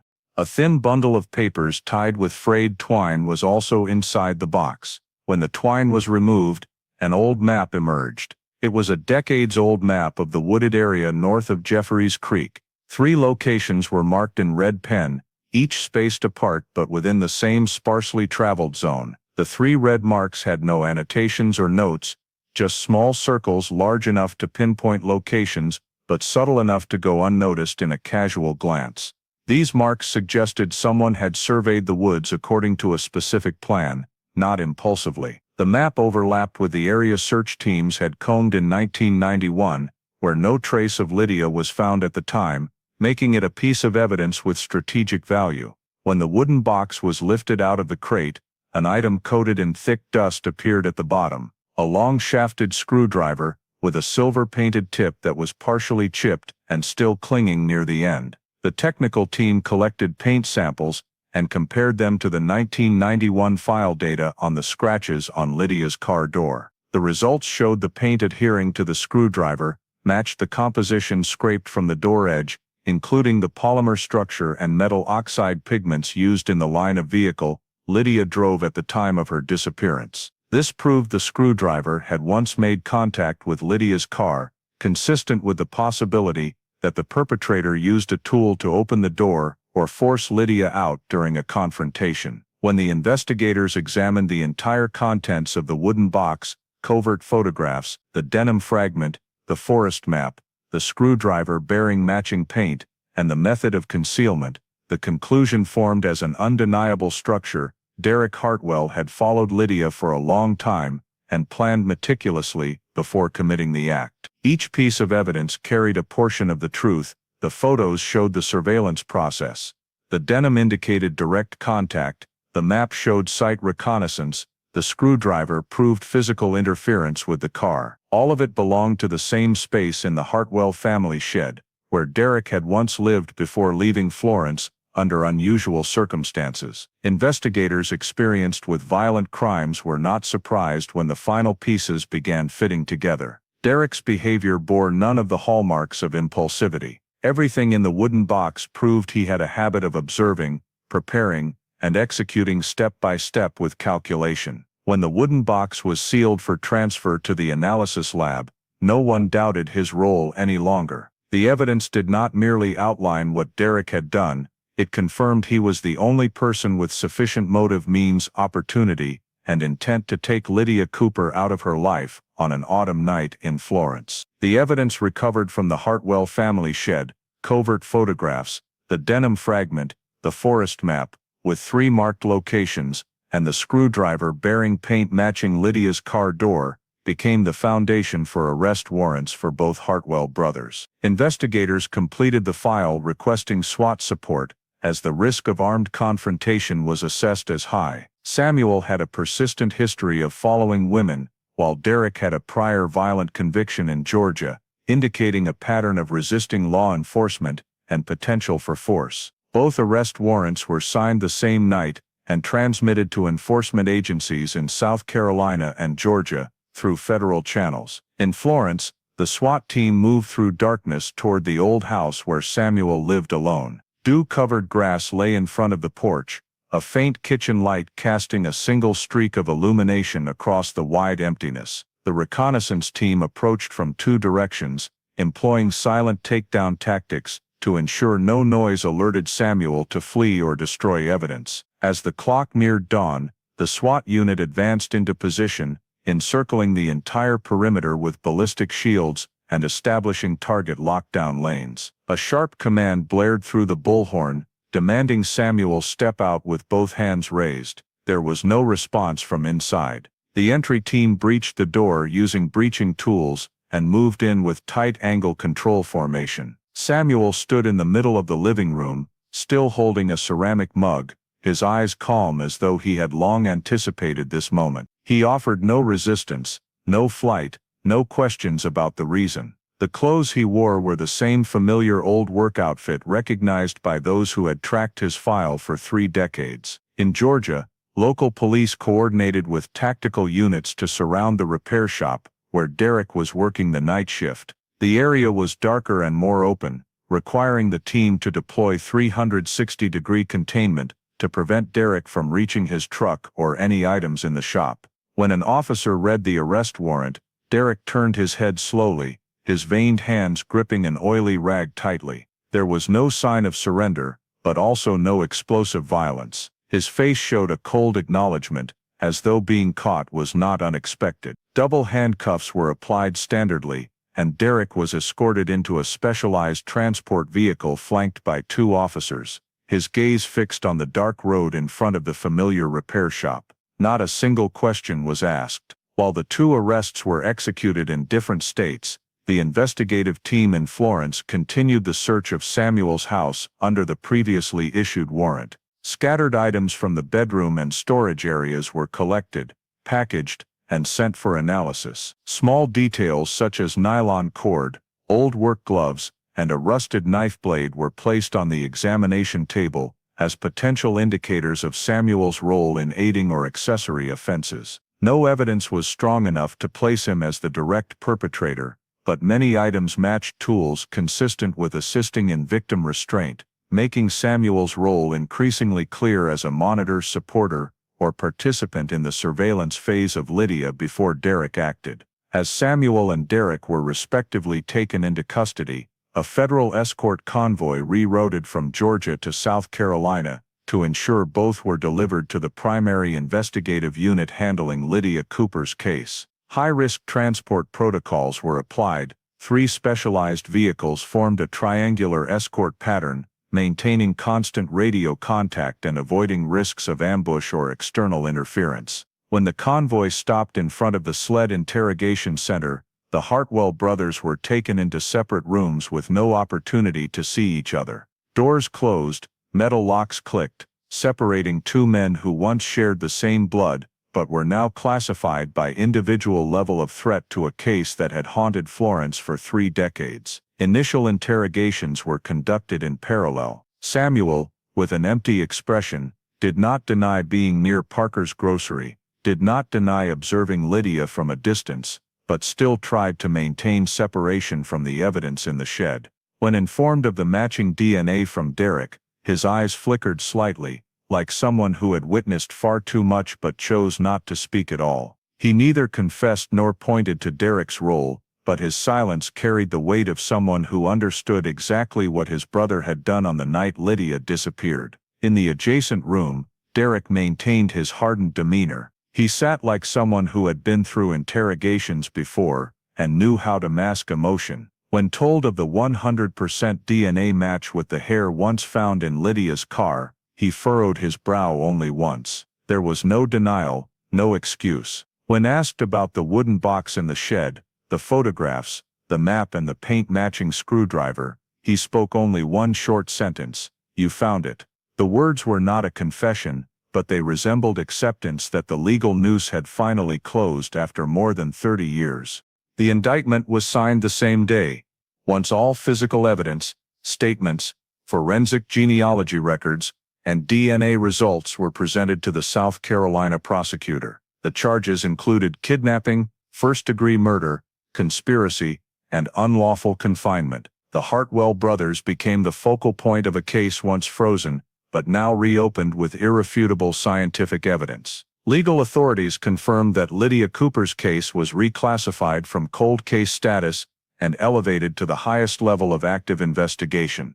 In the new case file box, Lydia's name was placed on the front page in large lettering, no longer buried in the shadows of vague missing persons files. Beside it were the 2 Hartwell names, Samuel and Derek, marked with red tabs, designating them as central figures in a chain of events once thought erased from the town's memory. The case moved into the phase where every lid converged on the brothers, not as suspicion, but as the foundation of the entire prosecution. Cell Dade placed the final seal on the document file, marking the priority level: active, kidnapping plus murder. A 1991 disappearance had been brought back into the light by technology, by persistence, and by the very traces the perpetrator thought he had hidden forever in his family's abandoned shed. Derek Hartwell's behavioral profile, began to form a structure that criminologists describe as an escalating, uncontrolled obsession chain. The covert photographs of Lydia, the forest map with marked locations,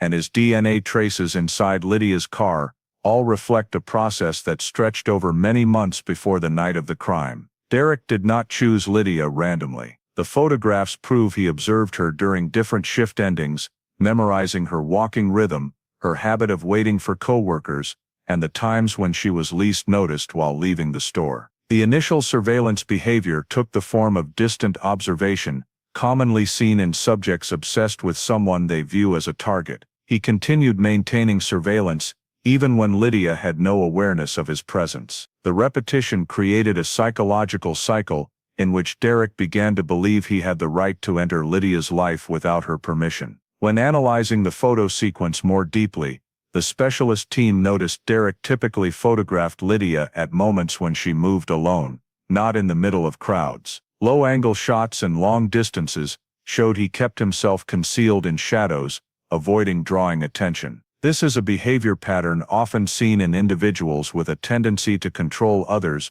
by secretly monitoring them before planning direct contact. Stemming from obsession, Derek moved into the second phase, testing proximity. The way he stood near the Parkers' grocery glass windows for many weeks, as described in old video footage, showed he wanted to shorten the distance to Lydia, but lacked the confidence for direct approach. This phase marked the formation of control illusions, the kind that makes many subjects feel they understand the victim better than anyone else. On the night Lydia disappeared, Derek's behavioral pattern reached the contact phase. He followed her car in his old truck, maintaining a distance close enough to avoid immediate alarm, but near enough to seize the moment. She stepped into the dark, sparsely traveled stretch. The forest map found in the wooden box showed he had prepared 2 or 3 potential sites in advance for exploiting if he needed to approach a victim without witnesses. The paint traces on the screwdriver matching Lydia's car door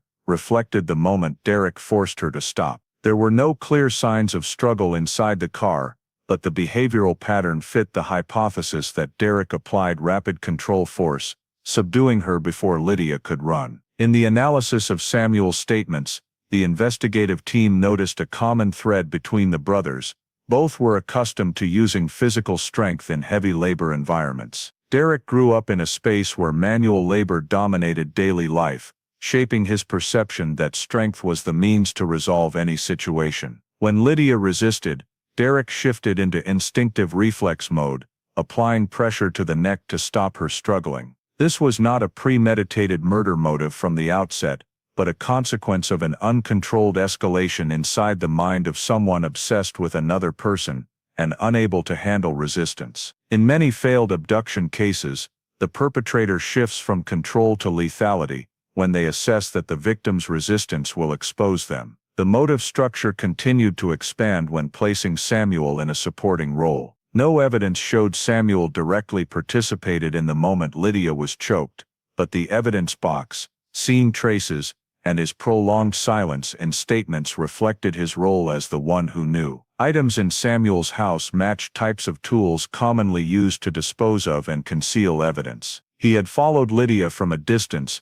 but did not engage in direct action. His repeated presence around Parker's grocery for many weeks led the behavioral analysis team to believe Samuel may have provided information about Lydia's travel patterns, or at least knew the times when she was most vulnerable to approach. When Derek caused more severe consequences than intended, Samuel faced a choice: report his brother, or help conceal the aftermath. The Hartwell family's history of covering up internal violations made the second choice the familiar path. The crime did not stem solely from Derek's obsession with Lydia, but also from both brothers' fear of exposure. Derek understood that any assaultive behavior toward Lydia could land him in prison. Samuel understood that he himself had been watched for harassment behavior, so any association with Lydia could immediately turn into suspicion. That shared fear unified their motives, leading to a chain of actions aimed at erasing every trace. Lydia's complete disappearance was not the result of an initially sophisticated plan,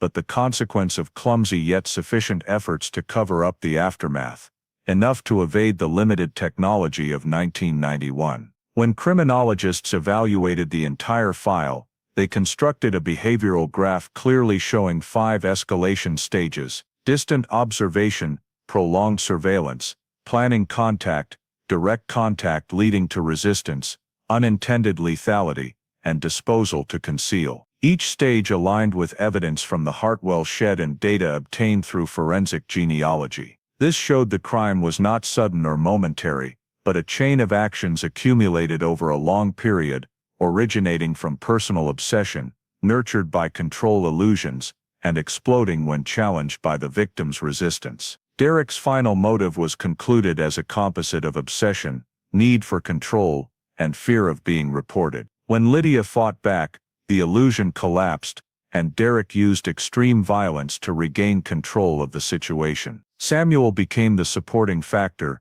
participating in concealment out of fear that his own past would be uncovered. The crime formed not in a single moment, but as the result of a multiplying process of deviant behaviors, each step bringing the Hartwell brothers closer to the point of no return. The evidence collected over 3 decades was incorporated into a crime scene simulation model, reconstructed by the Forensic Division, to determine the sequence of actions Derek Hartwell carried out on the night Lydia disappeared. The reconstruction applied trajectory analysis technology, impact force modeling, and tire soil layer evaluation to recreate each step according to scientific logic. The model begins at the moment Lydia left Parker's grocery, walking toward the parking lot, and getting into her sedan. A blurry security camera captured the silhouette of a man standing at the edge of the light, and when combining posture analysis with behavioral data, experts confirmed that the individual matched the description of Derek from many years earlier: broad shoulders, slightly leaning stance, and the motionless observation style. The model shows Derek following Lydia from a distance close enough to monitor her, but still maintaining the characteristic concealment of a predator, waiting for the moment to separate the victim from her safe space. Forensic reconstructed the scene of Lydia getting into the car and turning on the interior light. The traces left inside the vehicle show Lydia seated in her familiar driving position, seat close to the steering wheel, feet near the pedals, as was her habit as a shorter person. The driver's seat being pushed back at the crime scene implies something entirely different. Dynamic simulation indicates that pushing the seat back required more force than Lydia typically used, consistent with the behavior pattern of a larger-built man like Derek. The seat position change also confirms that the moment Lydia lost control of the vehicle happened very quickly, most likely through forced door opening or threat that compelled her to leave the seat without time to readjust it. Derek took control of the sedan for a very brief period, just long enough to turn the vehicle, pull to the shoulder, or force Lydia out of it. The soil layers adhering to the tires were reanalyzed by comparing soil samples from 3 decades earlier with current samples taken from Jeffries Creek Forest. The dark quartz-containing soil layer stuck to the right rear wheel matches the ground existing in certain areas along the forest edge, not on Hoffmeyer Road, where Lydia's car was found. When overlaying the forest map found in Derek's wooden box with geological distribution, the forensic team identified 3 marked locations on the map that matched almost perfectly, with 3 areas having corresponding mineral samples. This proves the map was not random. It was used to select the site for taking Lydia into the forest. The mud traces on the wheels align with movement from the main road into a narrow side path that only trucks or small vehicles could enter. The 3D vehicle trajectory simulation shows the closest matching direction to the soil evidence was the turn into one of the 3 marked points on the map. When reconstructing the scene at the side path in the forest, the model placed heavy emphasis on the gravitational interaction dynamics between perpetrator and victim. Based on Lydia's body size, Derek's body size, and the compression force marks on the recovered bone fragments, forensic reconstructed the scene of Lydia being strangled. There were no signs of any ligature device, no cord marks on the cervical bones or hyoid. The strangulation force was assessed as manual, i.e. by hand, consistent with a man possessing strong gripping strength. The hyoid bone and thyroid cartilage showed compression fractures in opposing patterns, commonly seen in manual strangulation cases where the victim attempts to breathe in the final seconds. This aligns with Lydia's resistance pattern. She did not lose consciousness immediately, but fought long enough to produce tension-compression fractures in the bone structure. The combination of fracture patterns and force analysis shows Derek used both hands, applying direct pressure to the neck area in a state of panic, as Lydia resisted. Forensic continued evaluating the role of the nylon fibers found in Samuel's house and Derek's wooden box. The nylon fibers matched the type of material once used at the supply warehouse, where Derek worked in the period before Lydia went missing. Wear marks on the fiber ends and slight drag traces indicate it had been used to bind objects or secure heavy items. The presence of nylon fibers in Derek's wooden box suggests he may have used similar cord to assist in transporting or disposing of Lydia's body during deeper movement into the forest. Although no binding marks appear on the bones, the presence of the nylon fibers among the evidence indicates it was likely used in handling the body, especially since the vehicle trajectory model proves the vehicle passed through soft mud, where an ordinary person would have difficulty dragging a victim by hand alone. Based on bone analysis and gravitational modeling, forensic determined that Lydia's loss of consciousness was very brief, leading to death either right there in the forest area, or only minutes later. There is no evidence she was moved while still alive, consistent with the model of Derek losing control when Lydia resisted. This also explains why there were no alarm sounds or witnesses hearing cries for help. The strangulation occurred in a closed forest space, with strong force applied, and the process happened faster than Lydia's self-defense reflexes. When analyzing the entire crime scene data, Derek's behavioral model gradually took shape.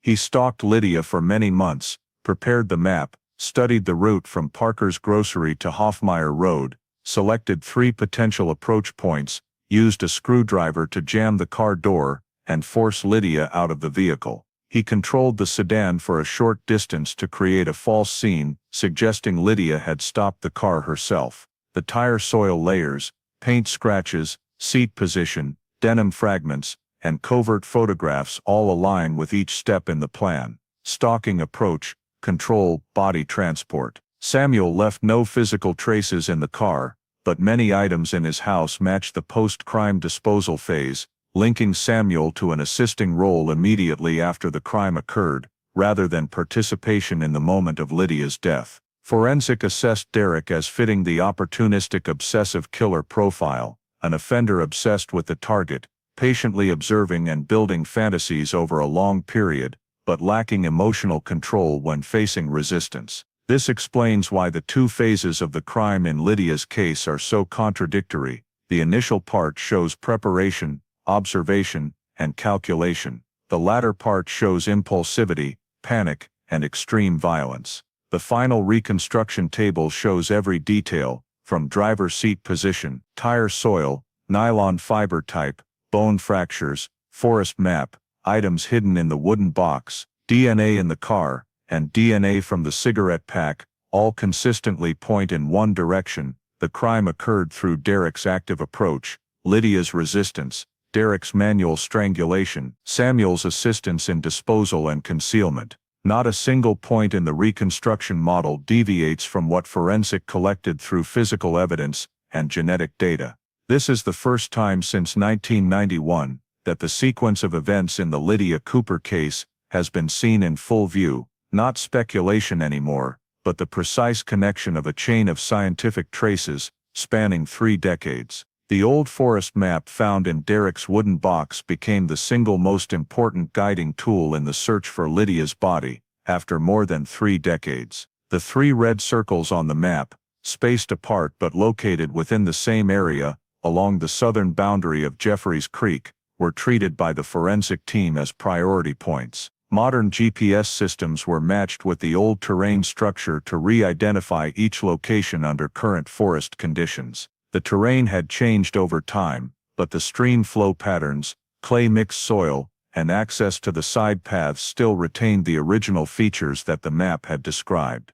The forensic team and detective group split into 3 teams, each advancing toward one marked location based on Derek's behavioral model. At the first point, the terrain was a depressed area with tree roots protruding into ridges.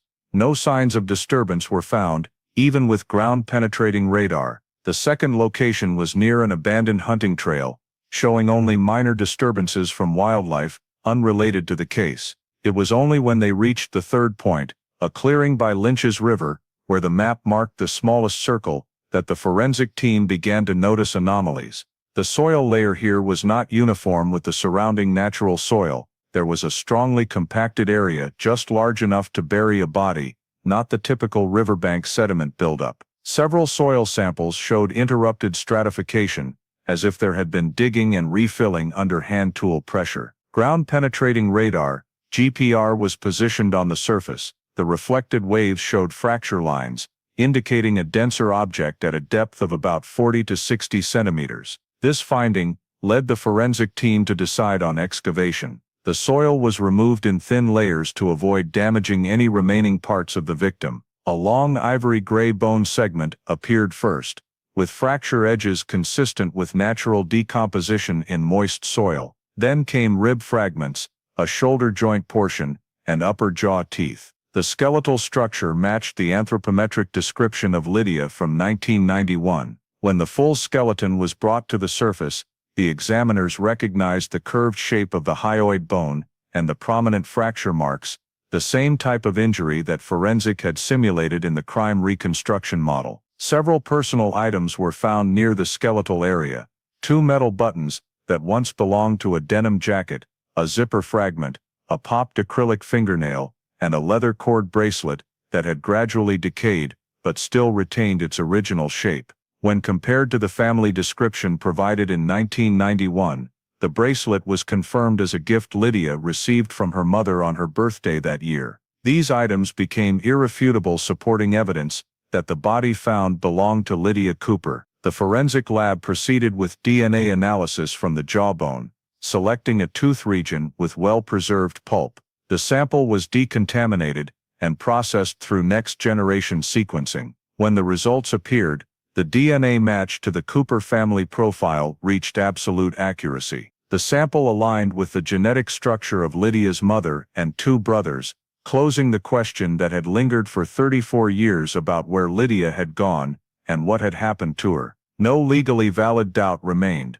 The body found was that of Lydia Cooper. The area was surveyed more thoroughly to assess Derek's body disposal process. The curved compression soil marks showed the body had been dragged from a higher point down to the riverside area. Scratches in the soil matched the pattern of dragging a lightweight person by an individual of strong build like Derek. No tire tracks appeared, proving the vehicle had not been driven in too deep, consistent with Derek moving Lydia by hand, or with nylon cord, matching the evidence from the warehouse. Soil around the body contained small nylon fragments, similar to the type found at the supply warehouse where Derek once worked. The presence of these fiber pieces did not form a complete cord segment, but was still sufficient to prove the possibility that Derek had used nylon cord to control or assist in moving the body. Soil structure analysis also showed the body had been buried under hurried conditions. The top soil layer was thin,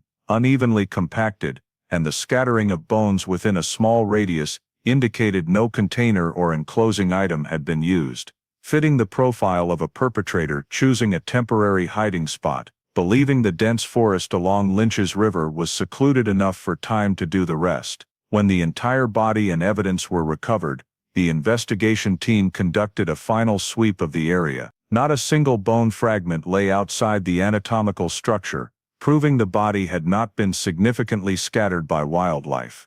This location also matched the smallest mark on the map Derek had hidden, showing it was the exact site he had chosen from the beginning, not random, but part of the initial plan related to concealing the crime. The soil color, burial depth, and drag direction all aligned with the forensic simulation. A seamless logical chain emerged between the physical evidence, behavioral model, statements, map, and actual field scene. When Lydia's body was brought back to the forensic lab, the specialist team performed a final data cross-check to confirm the entire reconstruction. Every detail, from the fractures on the hyoid bone, denim fragments, screwdriver with paint traces, tire soil adhesion, nylon fibers, Derek's DNA, the degree of soil subsidence at the burial site, fit precisely into the positions forensic had built. No deviation appeared between the simulation and the field reality.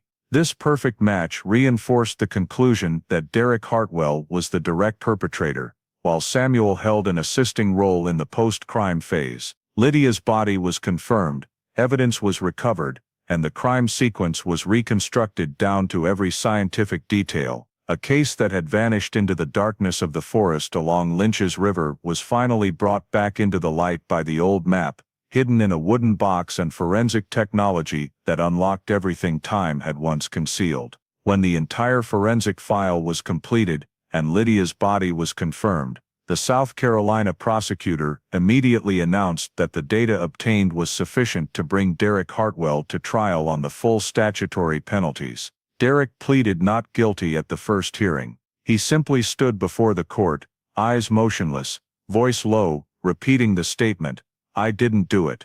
The denial moved the case to a full jury trial. This was no longer a simple hearing. It became a trial that the entire town of Florence followed week by week, because the whole community understood that justice for Lydia Cooper was finally approaching resolution after more than 3 decades. In the courtroom, the prosecution presented a structured argument based on physical evidence, forensic genealogy, crime scene analysis, and testimony related to the 2 Hartwell brothers. It began with the 100% DNA match between Derek and the hair sample collected from Lydia's sedan. That hair was reanalyzed, using next-generation technology, surpassing all previous methods, and carried irrefutable identification value. The prosecution argued that no one other than Derek could have left DNA in that position inside the driver's compartment, a space only the perpetrator and Lydia had contact with at the time of the crime. Next, the prosecution introduced the wooden box recovered from the Hartwell family storage shed, covert photographs of Lydia taken from multiple angles over many months, denim fragments matching Lydia's jacket, the marked forest map with 3 locations, a screwdriver with paint adhering that matched the sedan door edge. All of it was placed on the evidence table like layers of a mental structure: obsession, stalking, approach, commission of the crime, concealment. The forensic team presented the crime reconstruction process. They described the driver's seat pushed back by external force, the direction of soil adhesion on the tires, showing the vehicle's trajectory into the forest, the fractures on the hyoid bone and thyroid cartilage, reflecting manual strangulation by a man with strong grip strength. Every forensic conclusion was displayed on the large courtroom screen. No element suggested involvement by anyone outside the 2 Hartwell brothers. No detail allowed reconstruction in the direction of Lydia voluntarily leaving the vehicle. The scientific structure of the forensic file became the steel armor surrounding the prosecution's argument.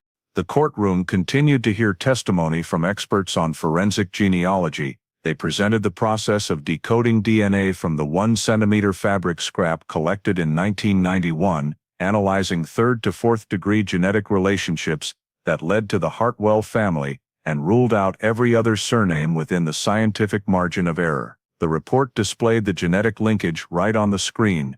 The lines representing gene correspondence allowed no other interpretation except that the person who left the trace belonged to the Hartwell branch. This placed Derek squarely at the center. He was the only individual in that family branch who had been present in Florence at the time Lydia disappeared, who had worked near the store where Lydia finished her shift, who owned an older model truck matching the camera footage, and who had left town just before the investigation stalled in 1992. The defense attempted to argue that the DNA could have been transferred through prior contact, or that the wooden box could have been placed in the shed by someone else. The court listened fully, but the forensic team refuted each possibility with scientific reasoning. No DNA other than Derek's appeared on the hair, no traces of a third party were found in the wooden box, there was no possibility the box had existed elsewhere and been moved to the Hartwell shed without leaving temporal contact evidence. Every counter-argument collapsed under direct data, prolonged stalking behavior, stored physical evidence, absolutely precise DNA traces, and a behavioral model that matched the entire sequence of events. The trial lasted many weeks. The jury viewed crime scene photographs, heard forensic analysis, read witness statements, and evaluated Derek's behavioral pattern throughout the time he stalked Lydia. When closing arguments ended, the judge instructed the jury to deliberate. The atmosphere in the courtroom grew thick, as if compressed in the heart of Florence for 30 years. The jury returned after a short time. Their foreperson stepped to the stand, holding the verdict sheet. The voice was clear and steady. "We, the jury, find the defendant Derek Hartwell guilty of kidnapping and murder in the first degree." The sentence was presented right there in the courtroom. For the charges of kidnapping resulting in death and concealment of a body, combined with the aggravating factor of extreme violence, the prosecution requested the death penalty under South Carolina law. The judge read the sentence in near absolute silence. "Derek Hartwell is sentenced to death." Derek's face remained blank, just as it had during the interrogations. He offered no objection, no plea for leniency, no request to speak. That silence only made the sentence echo more deeply, like the final closing words of a lifetime of violence and obsession. Samuel Hartwell appeared in a separate proceeding on charges of being an accessory after the fact and concealing evidence. The file showed that he participated in the post-crime phase, assisting Derek by hiding evidence and indirectly helping Derek evade investigation in 1991. The sentence for this role is typically severe, and with the numerous items found in his storage shed, matching the disposal phase, the sentence for Samuel was established: 30 years imprisonment without early parole. Upon hearing the verdict, Samuel bowed his head very low, his shoulders trembling slightly, the first observable emotional reaction in the 3 decades he had lived like a shadow on the edge of his own life. When both sentences were announced, the town of Florence followed the updates from SLED. Media outlets reported on a case that had once vanished from the records, now fully revived through forensic genealogy, a technology that had only recently become a cornerstone of modern investigations in the past few years. Lydia Cooper's name appeared on newspaper front pages, no longer tied to a mysterious disappearance, but placed within the story of the persistence of science and the return of justice where it belonged. Derek's sentence became one of the first landmark cases in South Carolina, and in the country, where genetic genealogy techniques were used to solve a 3-decade-old crime. The South Carolina Law Enforcement Division archived the Lydia Cooper case in its forensic genealogy investigative precedent system, alongside crime scene simulation analysis, next-generation DNA comparison, and crime sequence reconstruction. The case became teaching material for new investigator training courses, emphasizing how a small detail like a 1-centimeter fabric scrap could become the key that unlocked the entire truth. Lydia Cooper was no longer just the victim of a disappearance, she became a witness to the era of forensic science, where justice can be summoned back even after being buried in silence for 34 years. When the sentences for the 2 Hartwell brothers were read aloud, the Lydia Cooper file officially moved to the status closed, solved, ending the 34-year period, suspended between hope and despair for one family and an entire community. SLED placed the final ink mark on the file page, recording the completion date, cross-referencing all evidence, and confirming that every piece fit at the highest legal and scientific level. This file became one of the largest ever compiled for a missing person case in the state's history, with more than 9,000 pages of information, 4 boxes of physical evidence, hundreds of crime scene photographs, maps, forensic reports, and genealogical DNA data stored as classified files for modern investigative research. SLED conducted a comprehensive review of the handling process for teenage missing persons, based on the shortcomings of 1991. At that time, Lydia was classified as likely ran away because she was 19 years old, had no prior unusual behavior, and left no clear physical signs. The old protocol delayed the initial response time beyond what was necessary, creating a gap that the perpetrator exploited. After the investigation concluded, SLED updated the high-risk identification criteria for adolescents, accelerating search deployment as soon as deviations from personal routines were detected, regardless of whether the victim was an adult. The Emergency Coordination Unit formed a rapid response team specialized in handling nighttime disappearances, ensuring that every initial trace was collected at the right moment. The impact of the case extended beyond Florence. Similar cold cases across the state, including disappearances without bodies, suspected abductions, and cases of female victims vanishing near wooded areas, were re-examined, using forensic genealogy. A list of 27 unsolved cases was extracted and categorized by the potential availability of stored evidence suitable for next-generation DNA analysis. Some samples collected from the 1980s and 1990s, previously too small or too degraded for older technology, were now entered into the next-generation sequencing system, the very technology that unlocked the Lydia case. Investigators began to realize that many cases once thought hopeless were not hopeless because of a lack of traces, but because the technology had not yet been advanced enough to read those traces. Florence also revisited its initial search policies. In 1991, the crime scene perimeter was drawn too narrowly, focused only on Lydia's usual route, without expanding into Jeffries Creek Forest, and without seriously assessing the presence of an older model truck around Parker's grocery. The Lydia case was brought into an internal review session as a clear example of errors in the golden 24 hours phase, when early decisions could determine the entire direction of the investigation. An adjustment order was passed, mandating a minimum 3-mile expansion of the search area around the last known living camera sighting of the victim, regardless of limited manpower. The new regulation created an unprecedented standard for local search forces. The Federal Department of Justice also took notice of the Lydia Cooper case. The entire forensic genealogy process, from extracting DNA from the 1-centimeter fabric scrap, building the genealogical profile, matching to the Hartwell family, analyzing 3rd to 4th degree relationships, then narrowing to Derek, was presented at a national justice conference. This process became a model for combining genealogical technology with traditional forensics. Law enforcement training academies incorporated the Lydia case into their teaching materials, using it to illustrate how an apparently worthless piece of evidence could become the key to solving a case once science advanced far enough. Many academies adopted the phrase 1-centimeter miracle to refer to the fabric scrap overlooked in 1991, but which became the most crucial piece in 2025. Broader impact appeared in the training of young investigators. They were required to study the Lydia file as an iconic case study, the importance of patience, how forensics must align with investigative logic, how a behavioral model could lead the entire team back to an old map hidden in a wooden box, how DNA could speak for the dead. Many instructors described the case in one concise sentence: without forensic genealogy, Lydia Cooper would forever remain only a person who vanished into the darkness. In addition,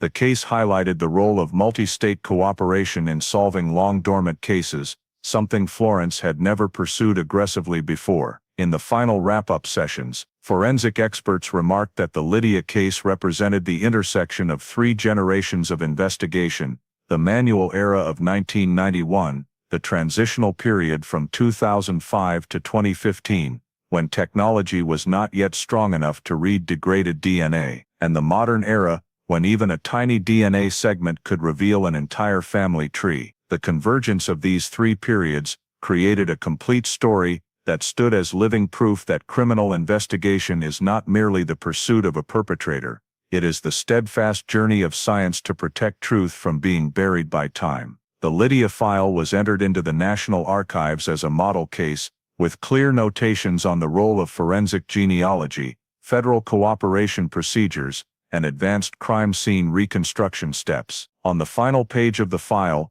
the lead forensic investigator wrote a short note: "Science does not forget." That line captured the entire spirit of the case. No matter how much time passes, the traces remain quietly in the darkness, waiting for the light of technology to awaken them. When Florence heard the final announcement that the file was closed, the community's pain did not disappear, but the 34-year sense of suspension finally ended. No more misguided theories, no more aimless doubts. Only one truth restored by science: Lydia Cooper had been found, the perpetrator had been tried, and justice had followed its course even if it took far too many years to take shape. The case concluded with a lesson etched into the history of American criminal investigation: forensic genealogy has the power to decode cases once thought unsolvable, and even a tiny trace can pave the way for truth to rise after decades buried deep. A 34-year case closed, but its legacy continues to shake the justice system, reminding everyone that no cold case is truly cold when science keeps moving forward. The story of the Lydia Cooper case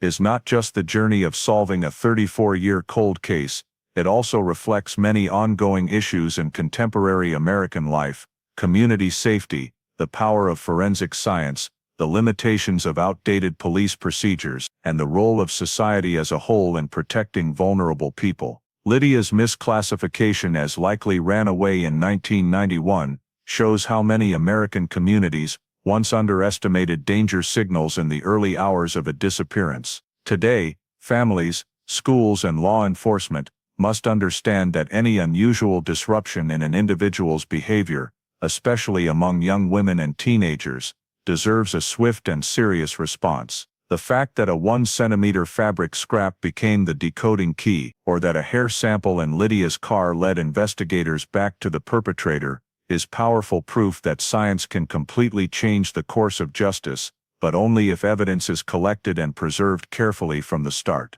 American communities can draw an important lesson: never underestimate any small detail when it comes to personal safety or reporting crime. The story of the Hartwell brothers also reflects a very real aspect of American society.